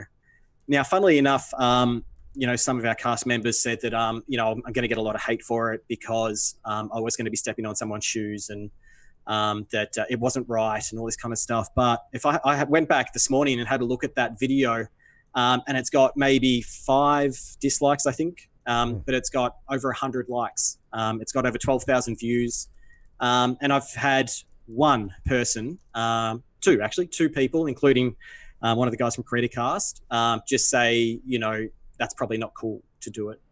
And again, this is this thing where you're not going to make everybody happy. Sometimes you are going to ruffle some feathers with some of the things that you do, especially like some of the places that we go. If they knew that their locations were up online, they probably wouldn't like that at all. Yeah. Because it does sometimes encourage others that aren't there for the same reason you are, just to take photos. They're there to vandalize or to smash windows or whatever. That becomes a problem. That becomes a problem too. So that's where I think, with our urban crew, a lot of the places that we go to, we try and conceal the location as much as we can. Sometimes though, like you'll find some of the, like for instance, a garbage bin is sitting in the corner, like a garbage bin you take out to the curb. And that's got the city, like the council written on it. And you're like, I didn't even think of that. And like, they can pick up on such little things. Definitely. Yeah. So, what is the story behind it? Like, I was more shocked about it being there. Like, what is the shark? Yeah. So, Scott from YouTube, I think he did the most research on it. He found that the shark was actually caught off, I think, the coast of South Australia. And they decided to preserve it in what's called formaldehyde, I think, from memory, which, like, if you go into like science labs and stuff, it's what all the rats and stuff are put into, so it preserves them. This ended up at this wildlife park in Victoria, and the wildlife park didn't actually have any licenses to be a wildlife park or to have animals there. Someone dobbed them in. This was like 20 years ago or so, and then from there, the police came in, or the local wildlife humanitarians or whatever it is, they came in and closed it down. Now that location has been closed for as far as I know, about 20 years. Wow. It's been locked up and all that kind of stuff. And there's been, like you probably saw on the video, there's a lot of vandalism. There's a lot of spray painting. Kids and explorers have been going there for years and years and years. And I think Luke somehow got his video up. It's pretty much an unedited GoPro mounted on his head or his chest. And he recorded it, put it up on YouTube. Within the first couple of weeks, nothing happened. And then it was mentioned through social media or through Reddit and some other places, I think. And it just went crazy. And Scott was telling me that he and Luke were sitting together one day, and they were just watching on, I don't know if you guys have got it, but there's an app called Videaste, and you can watch your subscriber amount change over time. And it was just like like every second, just like Social Blade.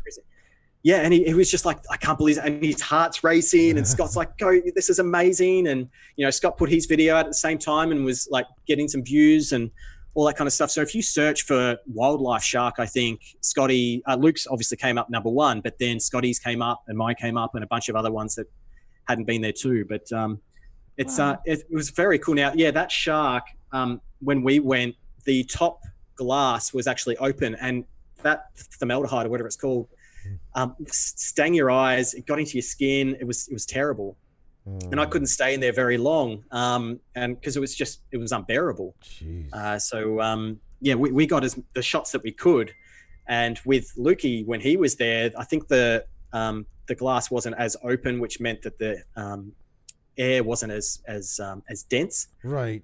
He got a camera behind it and all that kind of stuff. So it was pretty crazy. So they never tried to take it out, like afterwards. It's just sitting there, and nobody have broken the glass. Like that's what shocked me. That somebody somewhere else, the glass would have been broken a long time ago, and it would be just there, bones, fish bones. No doubt that people have tried. Like people had thrown in ironing boards, chairs, TVs. Jeez. And it's just, again, like this is just people who we don't want to go to these abandoned places. It's like a lot of, like, our crew are super, super sensitive with giving out locations that shouldn't be given out, and respect that. And sometimes I've even been called, I put a video out and I haven't realized that there's a council bin or there's a name on a telephone of the place. Right. And you just, like, you edit, you just don't see it. And then I'll take the video down and cut it again and upload it again.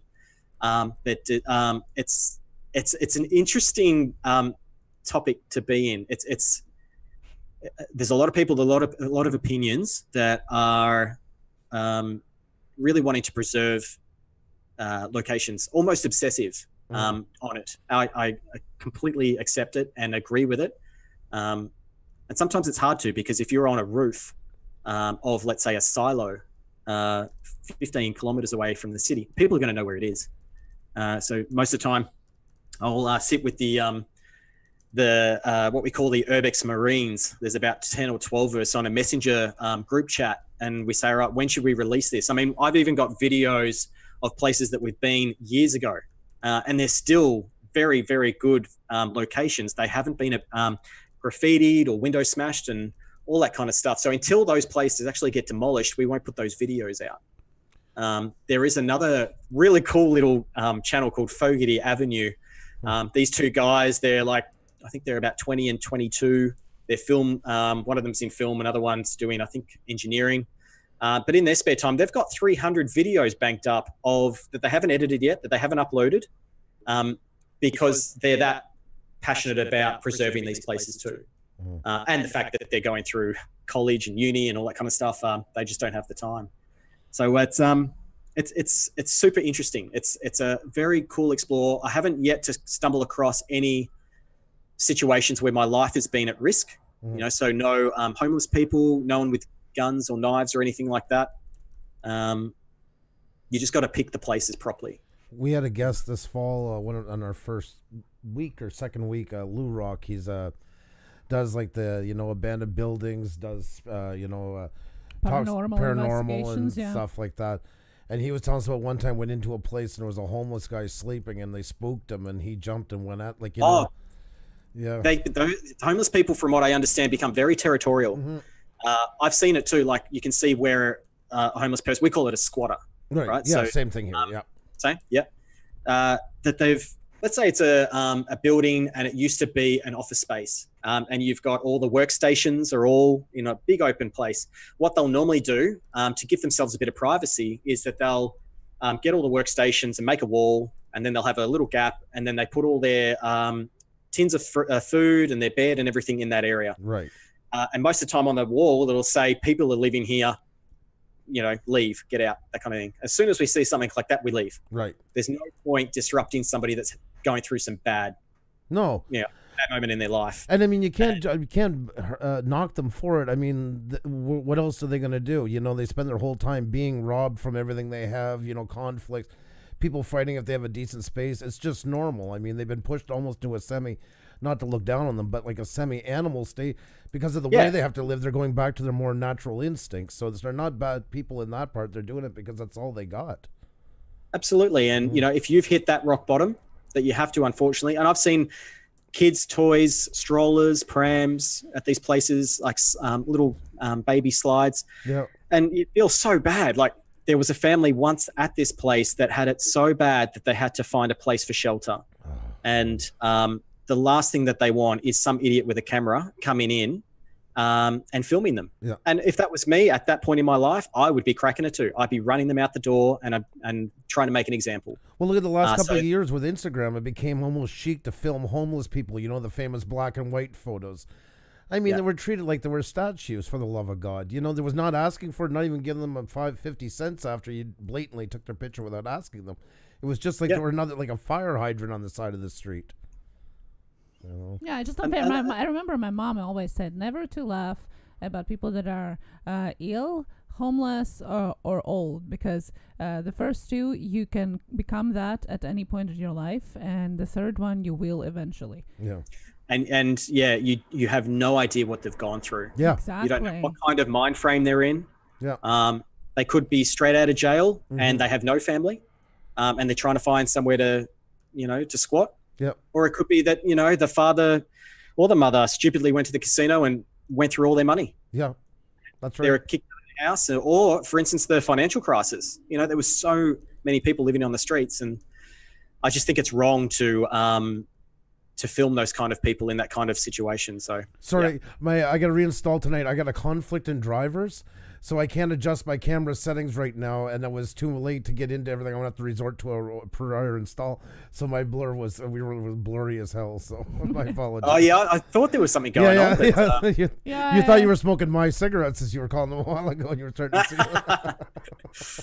No, it's good. I have to make my way over to you guys too. We'll have to bring a board over and show you a good time. You can show me around your neck of the woods too. Oh, that would be amazing. That would be, hopefully we can make to Australia at some point in our lives. It's on my bucket list. I've done the north side, which was Iceland, and then I now want to go to the south. That's my that's our next one now. So fantastic. It's expensive to get over here, but once you're here, I'm sure you've got lots of friends, people that you've met on YouTube that'll definitely put you up. We'll put you up. Yeah, it'll be good. I would love to. No, it is a dream. It is a dream for sure, and a dream I hope to make a reality.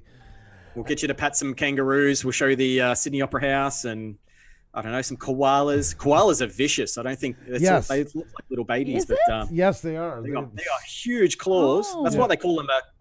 They're not bears, but people call them koala bears, and because they got massive claws like a bear. They're very fluffy. If you've got them on if they've had enough leaves for the day, they can be very cuddly and very quiet. But just got to be careful. They can gouge out an eyeball pretty quickly.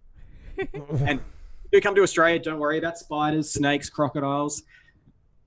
I've never been bitten. Like you won't. If you stay in the city areas, you'll be fine.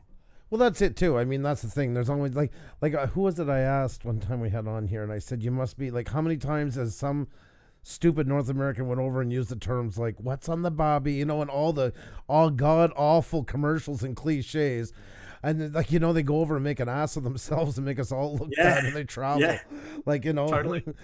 How many times in the run of a week is Crocodile Dundee referred to as, you know, that's not enough, you know, that whole garbage thing. So look, we got invitation to the sunny Gold Coast in Queensland from Martin. Oh my! There you go. Thank you. That's where you go for all the theme parks. So if you like Six Flags and all that over in America, that's the place to go. It's got Warner Brothers Movie World, Dream World. I think Wet n Wild's still there. I think, but they're very good. I'd love to see the theme park, awesome. but Xenia and I try to travel whenever we do travel. We're big on getting off of the touristy side as much as possible, and I want to see life as true as it is. Yeah. Well, I'll tell you what. Oh no! Did we lose him? Jay, are you back here? We'll just go most down activity. Here. Oh, there he is. You cut off for a bit. There we go. Oh, yeah, it's just my internet's unstable. The wife's probably in there watching Netflix right now.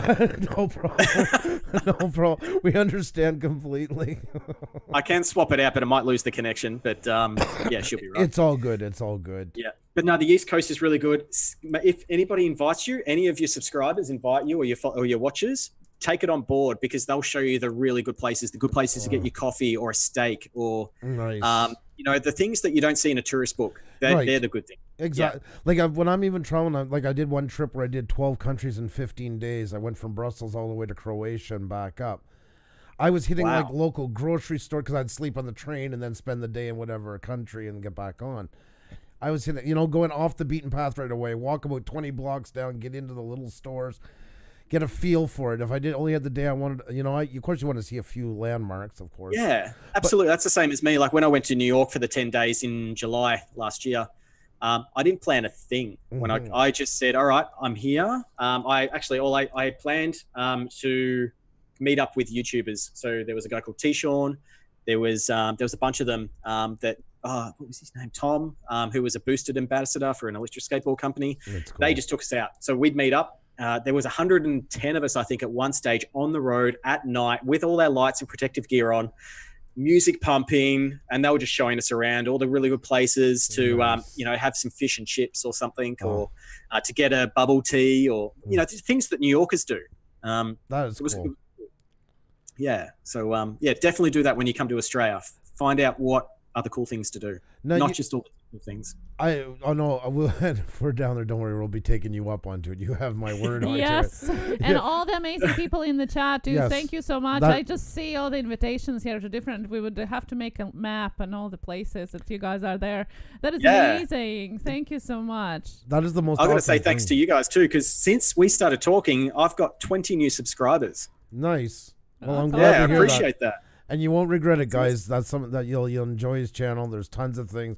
And I'm going to tie into New York while we're on to it, because I really wanted to cover was, of course, stay away from Casey Neistat video. I have to touch on that. On that. So, Blue Shirt Guy. That's what it was known as. Oh, my God. You got to tell us about this.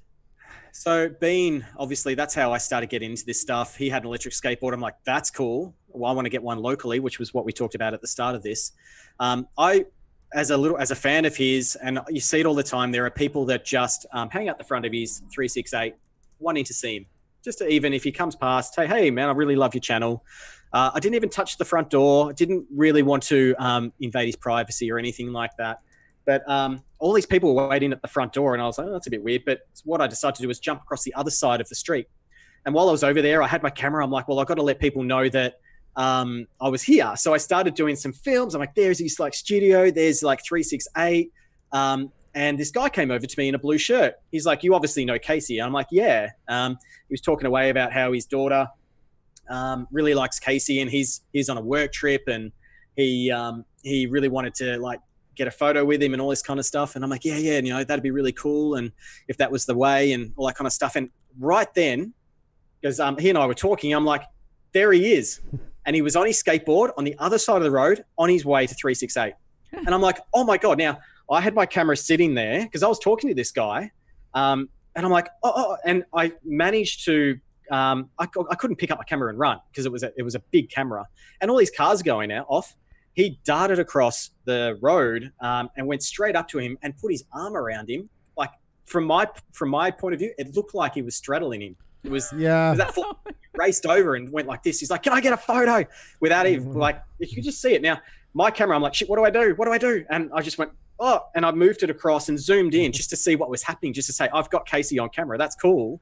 And I saw this guy. I'm like, that's full on. Like that's, he's got him, and you can see Casey, he's pressing the buzzer trying to get into his own studio. Yeah.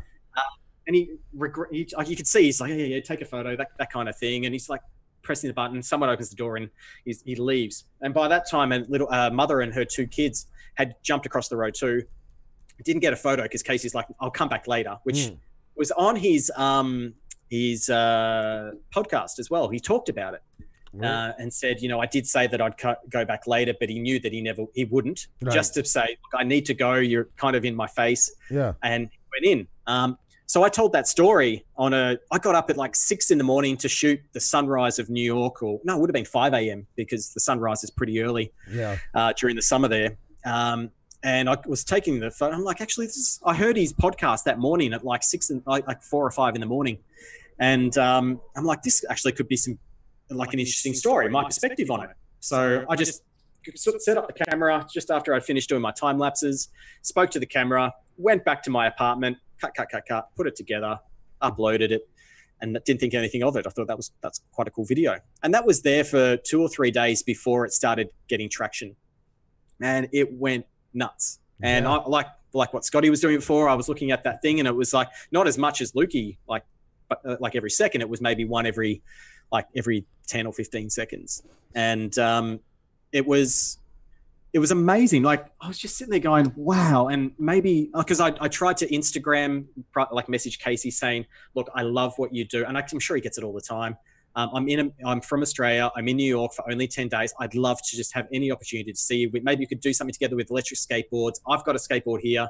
I'm part of all the New York skateboarding guys. We want you to come out and have a cruise with us and show everyone that we're safe and respectful and all that kind of stuff. But that obviously didn't eventuate.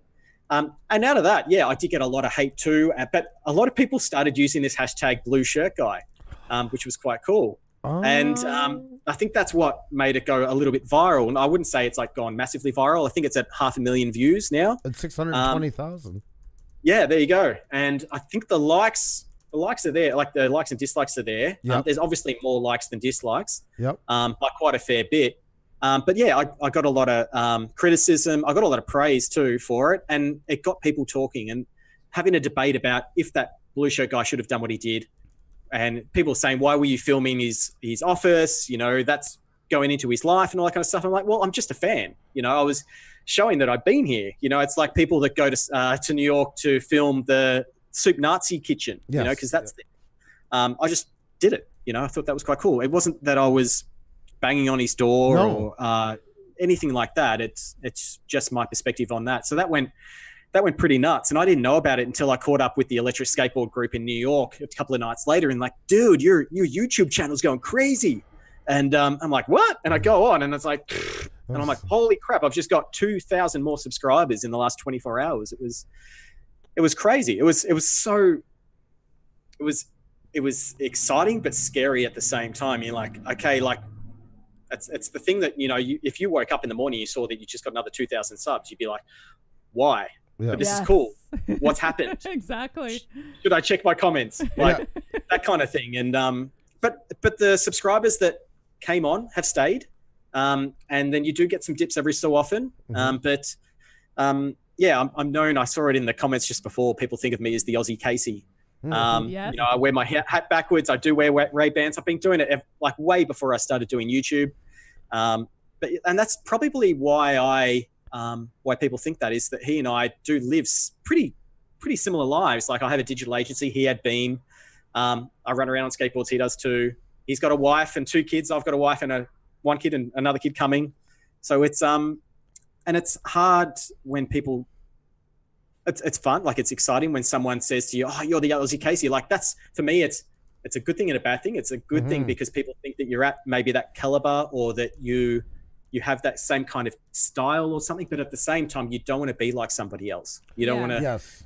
You know, you want to be you. You want your own identity. Yes.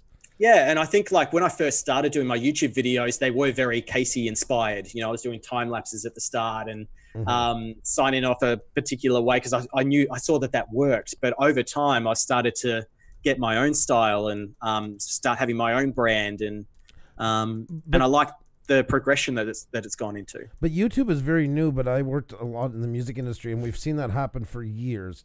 When a new style comes out, everybody would sound like it. But then eventually either they find their own voice or they fade into the distance. If you keep sounding the same way as being the same way as somebody, eventually you're always going to be compared to that person. And I think you're kind of finding your own identity. At the beginning, that's what I was going to tie into now is exactly what you just said. You do have some Casey-esque points to you. But I still feel that you're making things your own way, and that's a big difference. I've watched your videos. I don't see such a big influence into them, especially all the newer ones that I've been watching. But, you know. Yeah, like for me, like I like to involve a whole bunch of people. When we go on group rides, everybody's involved, and they're on camera. Right. I know, for instance, Casey, he likes to go out with Sam Sheffer, who is a great YouTuber as well. And they do their own thing together. They don't really have big crowds, and I'm sure the reason is because they just get suffocated with so many people. But for me, for now, I like to involve a lot of people and get out there. And I don't know if you guys have had it, but even just sometimes when I'm in the city on a skateboard, I hear my name yelled out and they're like, love your channel. And I'm like, this is crazy. Like people in my city are watching, and 80%, according to YouTube analytics, are from America. There's like 15% from Australia, and the rest are all over the place. Right. It's the best thing that ever happened to me. I didn't have my camera on me. I'm on a boosted board in New York. I'm on my way to see my sister because she was in New York at the same time with her boyfriend.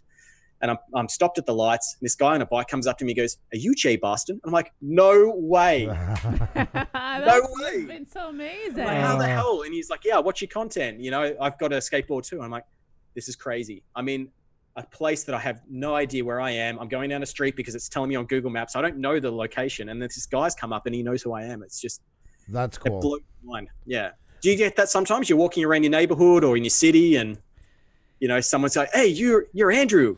That's right. My wife says it to me. That's where I get mine. That's like this to you. That's right. That's right. That's where I get all my guts and glory from, is from my wife. Oh, so funny. No, it must have be an amazing feeling for sure. My God. Yeah. It's scary a little bit because I don't know if you guys have any dramas. Like I know, for instance, Ben I don't know if he's still watching, but he had a massive issue where his address was leaked, his home address. And people were sending pizzas to his house that hadn't been paid for. People were calling his phone number, and like that's hate on another level. And you sometimes when someone does see you out and about, you're just like, do I really want to give out my office location? Where I am, and I'm very careful about showing and telling people where I live. You know, the people that I trust and respect and understand, they know, and I know that they never would give it out. But it's scary. Like, I don't know if you have, but I've had to delist my address, you know, make sure it's not in public forum. When you start to get people coming to your house, or they start asking what area you live in, that's when it comes, again, a little bit scary. Well, like, look at stuff that went on, especially more in the state, but I mean, I don't know if it's really hit Canada so much, but there was a Canadian that was involved doing it to somebody with something like swatting. Like, this is unbelievable. And I know, like people sit out the front of Casey's office for days, just wanting to like it. And I understand, like he is a celebrity now, and he has fans, and fans are crazy. But that's just on another level. And I'm not that big. I don't think I'm that big, and I probably never will get that big. But again, all you need is one person that's a little bit crazy, that thinks that they should bend the rules, and. That's right. I think, you know, if that ever happened, I don't know what to do. So it's quite scary. And that's a good point. You don't have to be gigantic. It just takes one. I mean, you don't know. That's a very, very good point you just made. I've had a couple of people in the past obsessed to a point where they're like, I want to see where you work and live, and I want to do an interview with you. And, you know, started dressing with the same brand as me. And like, it's scary, and you don't know how to tackle it. So you just try and stop it. You just stop answering the calls, and just gradually they'll hopefully move away. Because that's a little bit of what keeps me up. And the wife is concerned that one day, you know, the address might be leaked and everything of where I am. But it's I think most of the people on my channel are pretty respectful, and I think it is something to be concerned about, and I mean, everybody has to take that seriously, and that's why I want to reiterate that with everybody. You do not have to be very big, so you have to start thinking about that right away, stuff like that. If you do, shoot around your house, go a couple of blocks away, never show anything, check over your videos, make sure, like you say, no civic address numbers, no out, because remember, it's easy now, you can do image searches, and it can even come up through Google Maps and literally show your from old real estate sites and things. Like you take a photo of yourself inside, then someone puts that up. It may look like a photo that was taken by a real estate agent. So it's scary. And I try and minimize that by just not filming at home. I always have my door shut here, so nobody can see what the front yard looks like. Right. You just got to be careful.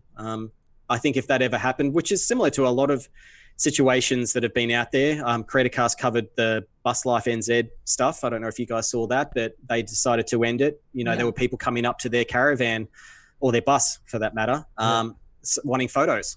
And they're like, this is just getting too close. It's too close to family. And I accept it. And I think they did the right thing. So it's, well, yeah, I agree too. Everyone's got their limits. Yeah. That's exactly it. You just said it there. Everybody's got their limits, and that's 100% right. It really is. You got to think yourself first, and we got to realize we have to, because there is that misconception that things happen once you get big, because that's what most of our lives and generations have been. once you hit part of stardom, things can happen. But YouTube has kind of brought that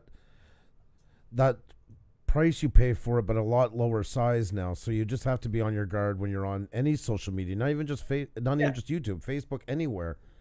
Absolutely. Even when you're starting, if you've got no subscribers and you're fresh, don't film at your own house, because if you get big, those videos last forever and people will use it and find you. So you've just got to be very careful who you associate with. Don't let anybody come to your house that you don't trust. Yep. Even if they want to come and collaborate with you, do it somewhere else. Go to a cafe. Go to a library where it's got free internet most of the time. Right. I'm just very careful, very mindful that you just need your own space, and you need to feel comfortable at it. You're not being arrogant or anything by doing that. It's not like it's not like, somebody, I know, because somebody's going to say, oh, what are you, Mr. Big Shot? It's got nothing to do with being Mr. Big Shot. It's got to do with thinking about long-term in case something happens, being prepared for it. Because you might rub someone up the wrong way. I know this guy called Fab Trav. He's overseas. He's in Europe somewhere. To be honest, I'm not quite sure where. But he's had people rock up at his door because he's filmed outside his apartment, and people know where he is. And then, if someone rocked up the house asking for a photo, I don't know. I'd just say, we got to move, or I don't know. It'd be scary, super scary. No. Just common sense, and it is part of our world now. And like I say, even if you just do things with your family, on Facebook, you never know when somebody, and it might, it doesn't even need to be somebody on here. It can be somebody that just from work over time that got a grudge against you or anything. All these things, like you brought up such a point. Once it's up here, it's always accessible. And if anybody's watched us for any length of time, now and then when we talk about that, I'll always say hi to my great grandkids, because chances are somewhere down the road, YouTube will be long gone, but there'll be some technology that still accesses all this info. We're a living archive. They'll find out about that you used to do a channel back when you were you had the time to do it, and before you're in a wheelchair or whatever it is when you get old. And they'll want to go back to it. Yeah, and exactly. If you're saying something that they don't agree with 20, 30, 40 years from now, it is what it is. I think everybody's got an opinion at a particular part in their life. That's and right. You get those people like Kevin Hart that couldn't do the awards ceremony because someone found a Twitter. I think it was Kevin Hart. Someone found a Twitter. No, it was. I can't remember anymore. But someone found a Kevin Hart. Yeah, it was. Yeah, found a Twitter comment about him being gender biased or something, and he couldn't do it. It was so long ago, and he paid the price for it. And I'm not justifying what he said. I'm just saying the guy moved on. He grew up. He apologized. That's it. You can't pay for the rest of your life every time. I mean, and what is the point of all of that to bringing up after 10 years? What do you expect? You should be expecting that people are changing through their lifetime, and if they have apologized for then and they grown into some a better person now, what is the purpose of bringing it back up again? And the other big part with him is, this shows to a lot of people, well, why change? Because it's going to be thrown down, it's going to be thrown back at me years later. And then instead of people progressing, I'm scared it will do the opposite and actually keep them where they are, saying, well, there's no use in doing it. Exactly. Because it's always going to be thrown back at you no matter what you do. And that's not totally good. I'm not the same person at 45 I was when I was 17. If I was on here at 17, this would be a completely different channel, That's the thing, and I think that's the problem. Like, if you are going to start out, and I recommend anybody that's got a camera, no matter what camera it is or how good your audio is or anything, just get out there and start filming. But know that if you do get big, or your kids watch, or I don't swear on my. What's happening? Sorry, my camera was blurring out. Sorry. Oh, okay. I forgot my train of thought. I think. If your kids go out watching and film, but just know that one day someone might use your opinion against you. And I think the best thing you can do if someone does go back into your history and find something stupid about you, say, I was a different person back then. Yep. Look at what I've been like the last couple of years. Yep. It's like someone going to jail and then they have to use that throughout their whole life. Yes. And that's horrible. They've paid the price. They've done their time. They should be ready to get out there in the community and start again. It's very true. I think that's what people need to be like in this day and age, not refer back to things 20 years ago. It's just... Well, definitely. Everybody has a right to progress. So, Everyone, and to move on and to try different things. And it's what being creative and human's all about. We have some questions. Did you already they're coming in, yeah. Okay. Do you want to get to some? Because we always forget. I've probably got 5 to 10 minutes, unfortunately. I do I know my boy's going to wake up really soon. No problem. No problem. So yeah, I've had an absolute ball, to be honest. It's been great. Oh, well, it's been awesome having you. Thank you so much for coming. And anyone that gets you guys to interview them should be wrapped. So anyone out there that wants to be interviewed by them. Oh, thank you so much. Cool. Thank you. I'm glad you enjoying your time onto it. Totally. Okay, so we have a question from AU Packmule who asked, what is your favorite equipment you purchased for YouTube? Favorite equipment right now, inspired by Danny Black, is what I talked about before. It's just this little thing, because it's so light. This is probably less than a kilo. Yes. What, 2 pounds? I don't know what it would be. Yep. 2.5 pounds. And versus this thing. This is just the gimbal. So that's nuts. This is the Ronin S. And then I'm actually filming with the 80D at the moment, this live stream. Nice. That's about, on its own, I think about 3 kilos. The camera with the microphone on it's about 2 or 3 kilos. So it's what, 10% the weight. It's 10 or 15% the weight. It's just crazy. What do you guys edit on? Are you Final Cut Pro or Premiere? Or Premiere, yeah. Premiere, yeah, seems to be the way. But yeah, I think Danny and Scotty are on Final Cut Pro, just like me. Yep. And yeah, that means that we can obviously collaborate and find shortcuts. And what's the thing? Speed ramp. I didn't know about that until like 3 months ago, that I could do it on Final Cut Pro. And I'm like, oh my god, speed ramp everything. And then I'm like, no, I'll just gradually bring it in. But yeah, I'd say this GoPro Hero 7 Black with all Rode microphone accessories is just, it's awesome. That's awesome. No, and it's so much easier. We were talking about the other day, I'm not cutting much in your time, but we were going out to some of these friends for New Year's, a couple-hour drive, and I was saying that I think that the idea of so much big equipment, we brought up Peter McKinnon, who I worship. I think he's awesome. But is it introduced, not just him, but the whole genre now, like was this back-breaking load to carry with you to be able to do the work? Or has it just become like guitars were for me in the 80s? Unless you had a $4,000 guitar, you couldn't do anything. Are they bulking up too much that you don't need, but you can still do the same work without it?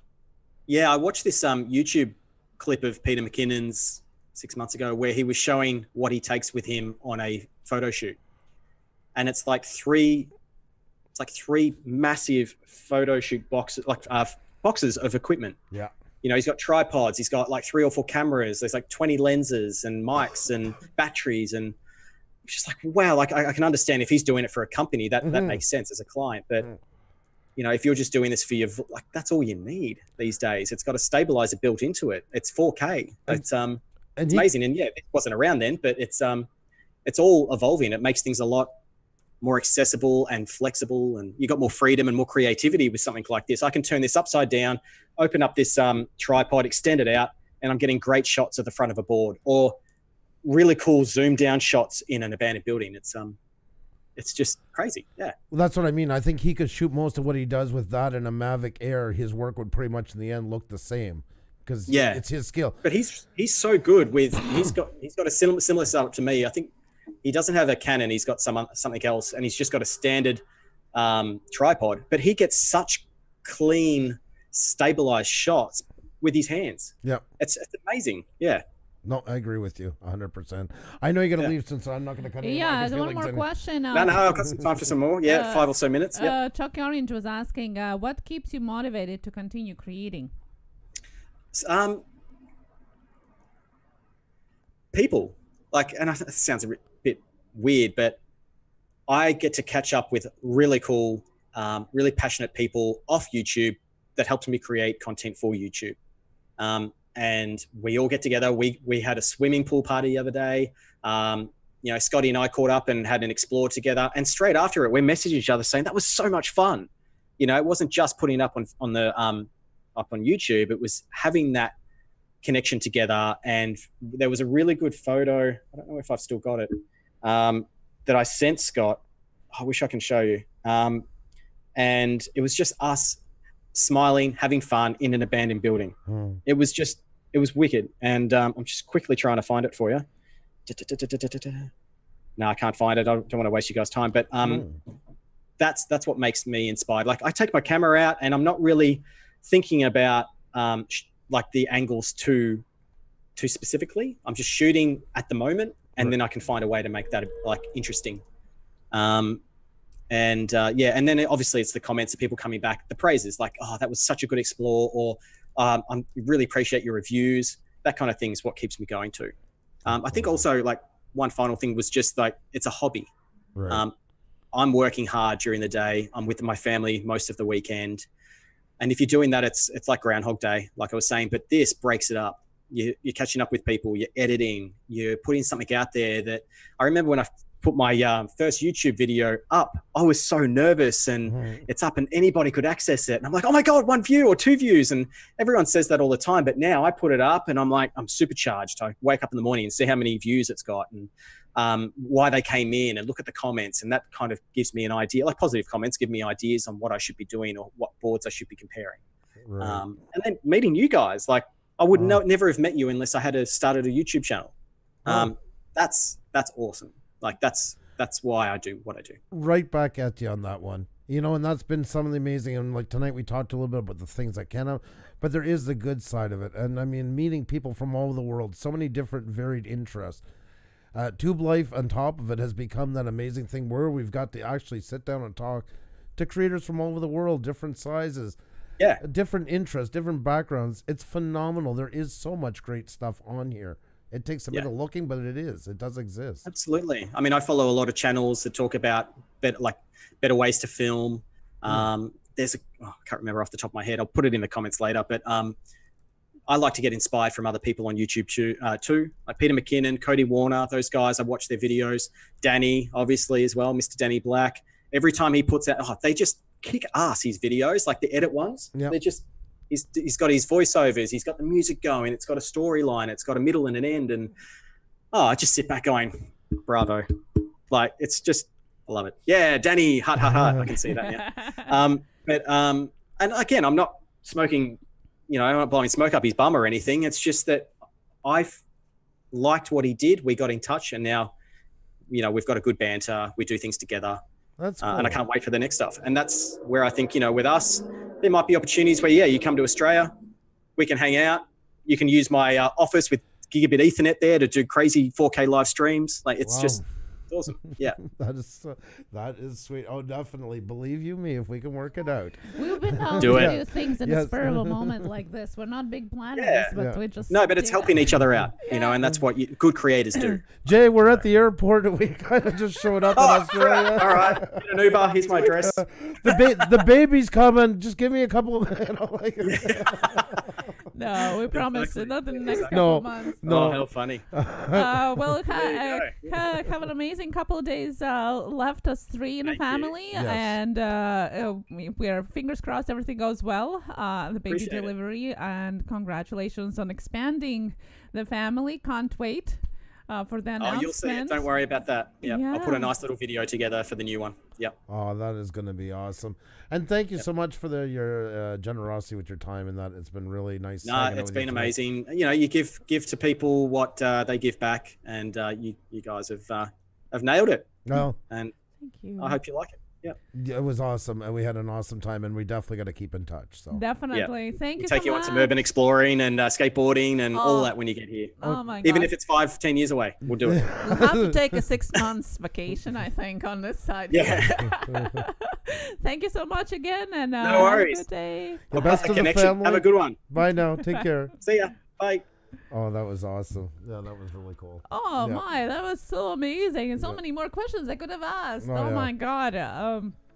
Yeah, that's amazing, guys. If you haven't checked him out, please do. All the social media that you can get in touch on Instagram and Facebook, and of course YouTube. Go and check him out. Check out his videos. Really amazing stuff there.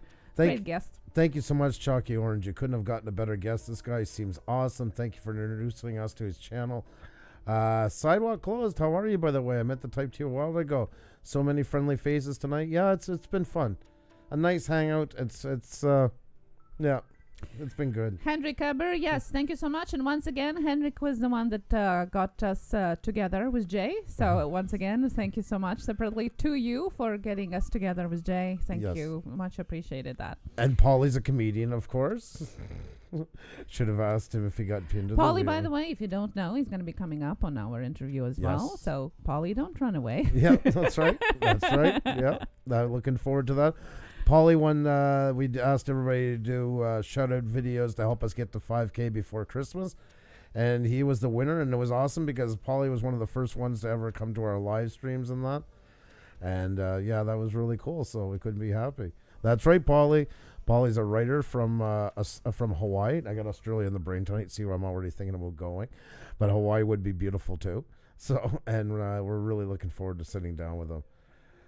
Oh, Hastings, thank you so much. Yeah. Well, we try, guys, to connect you with different creators, not just on YouTube, but outside as well, to inspire and motivate you, not as YouTubers, but as people as well. Open your eyes, widen the horizons, and we love that you're enjoying it. Thank you so much. Guys, YouTube is by the way, where's Danny Black? I want to thank you so much to you and you guys are absolutely awesome. And they did the challenge. You'll have to check it out on the selfies. Oh, did they? Yes, here, I'll go check. I will go check. Hang on 1 second. Freaking amazing. How do they do that? How do they do that? Oh my God. Okay. Here we go. This is freaking. First, I want to say a big hi to our buddy here, Ricky. Oh, there. I do that every 10 times. And 10th time, I'll click on OBS instead of the window. There we go. Ricky Dove, my friend. Always great to have you in here. That is awesome. Look, I love that he has those posters on top. Yep. That is awesome. That's the way to go. Awesome. Ricky is such a kind person. Yes. Just love having him. Thank you so very much. And then, check this out, guys. How freaking cool is that? Like, how did they do this? I don't know. It's just so amazing. These people, I'm telling you, the talent. It's hypnotic. I know. Yes. By the way, this is where's Danny Black and his wife. Oh my God, it's just crazy. I can watch now this forever. I know. I feel bad for everybody because I'm going to be showing favoritism going on for the next 5 minutes. That is so cool. It is hypnotic. It really is. Thank you guys. I can't believe they pulled that together. I know, so fast. Jeez. Razzle Rama. Always great to see from you. Wow. Yeah, that's a smart idea. Very good. That's exactly I've never seen somebody do that before. That is smart. That's thinking outside the box. Yeah, nobody ever done that before, so that's awesome. Very, very smart. It wasn't boomerang. Well, wow. Well, what was it? You guys are just unbelievable talent. Oh my God, I don't know how you just do it.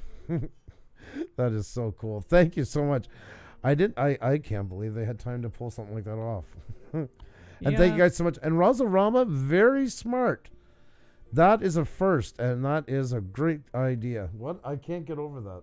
That is using your head, taking not in the bad way, using your head to take advantage of the situation to make it really work in your favor. Very smart. You guys are so awesome. And I want to thank you guys for tonight once again. You guys are unbelievable. And what a great stream and great chat. And just keep expanding our horizons. I hope we all keep doing that together, growing together, influencing each other, learning from each other. And the whole world, guys, is... there's a lot of great things going on here on YouTube and a lot of positive things and a lot of positive people and a lot of inspiring people. And you guys definitely fall into that list. So thank you very much for your time tonight. Thank you for being so gracious to our guests and being good to each other. It was a real pleasure.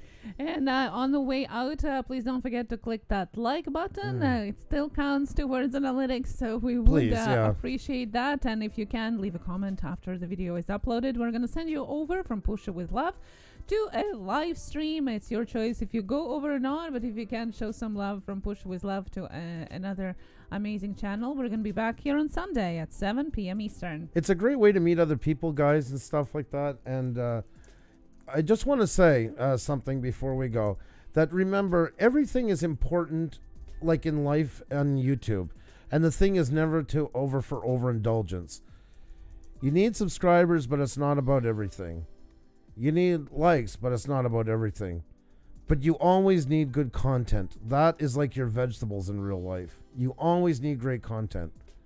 And keep working, and these nights where we have these interviews is what we're hoping will inspire you guys, us, all of us, to keep pushing the envelope to get better and better. Because you never know when the right person is going to see what you're doing, and things can explode. Like he was talking about tonight with his video about Casey Neistat. Content is king, and you don't have to be the world's greatest cinematographer. You just got to have a really, really good story. So, but you do need all those other things. They don't run everything, but they're also not nothing. They're always going to be in the middle. So, balance is a key and the spice of life.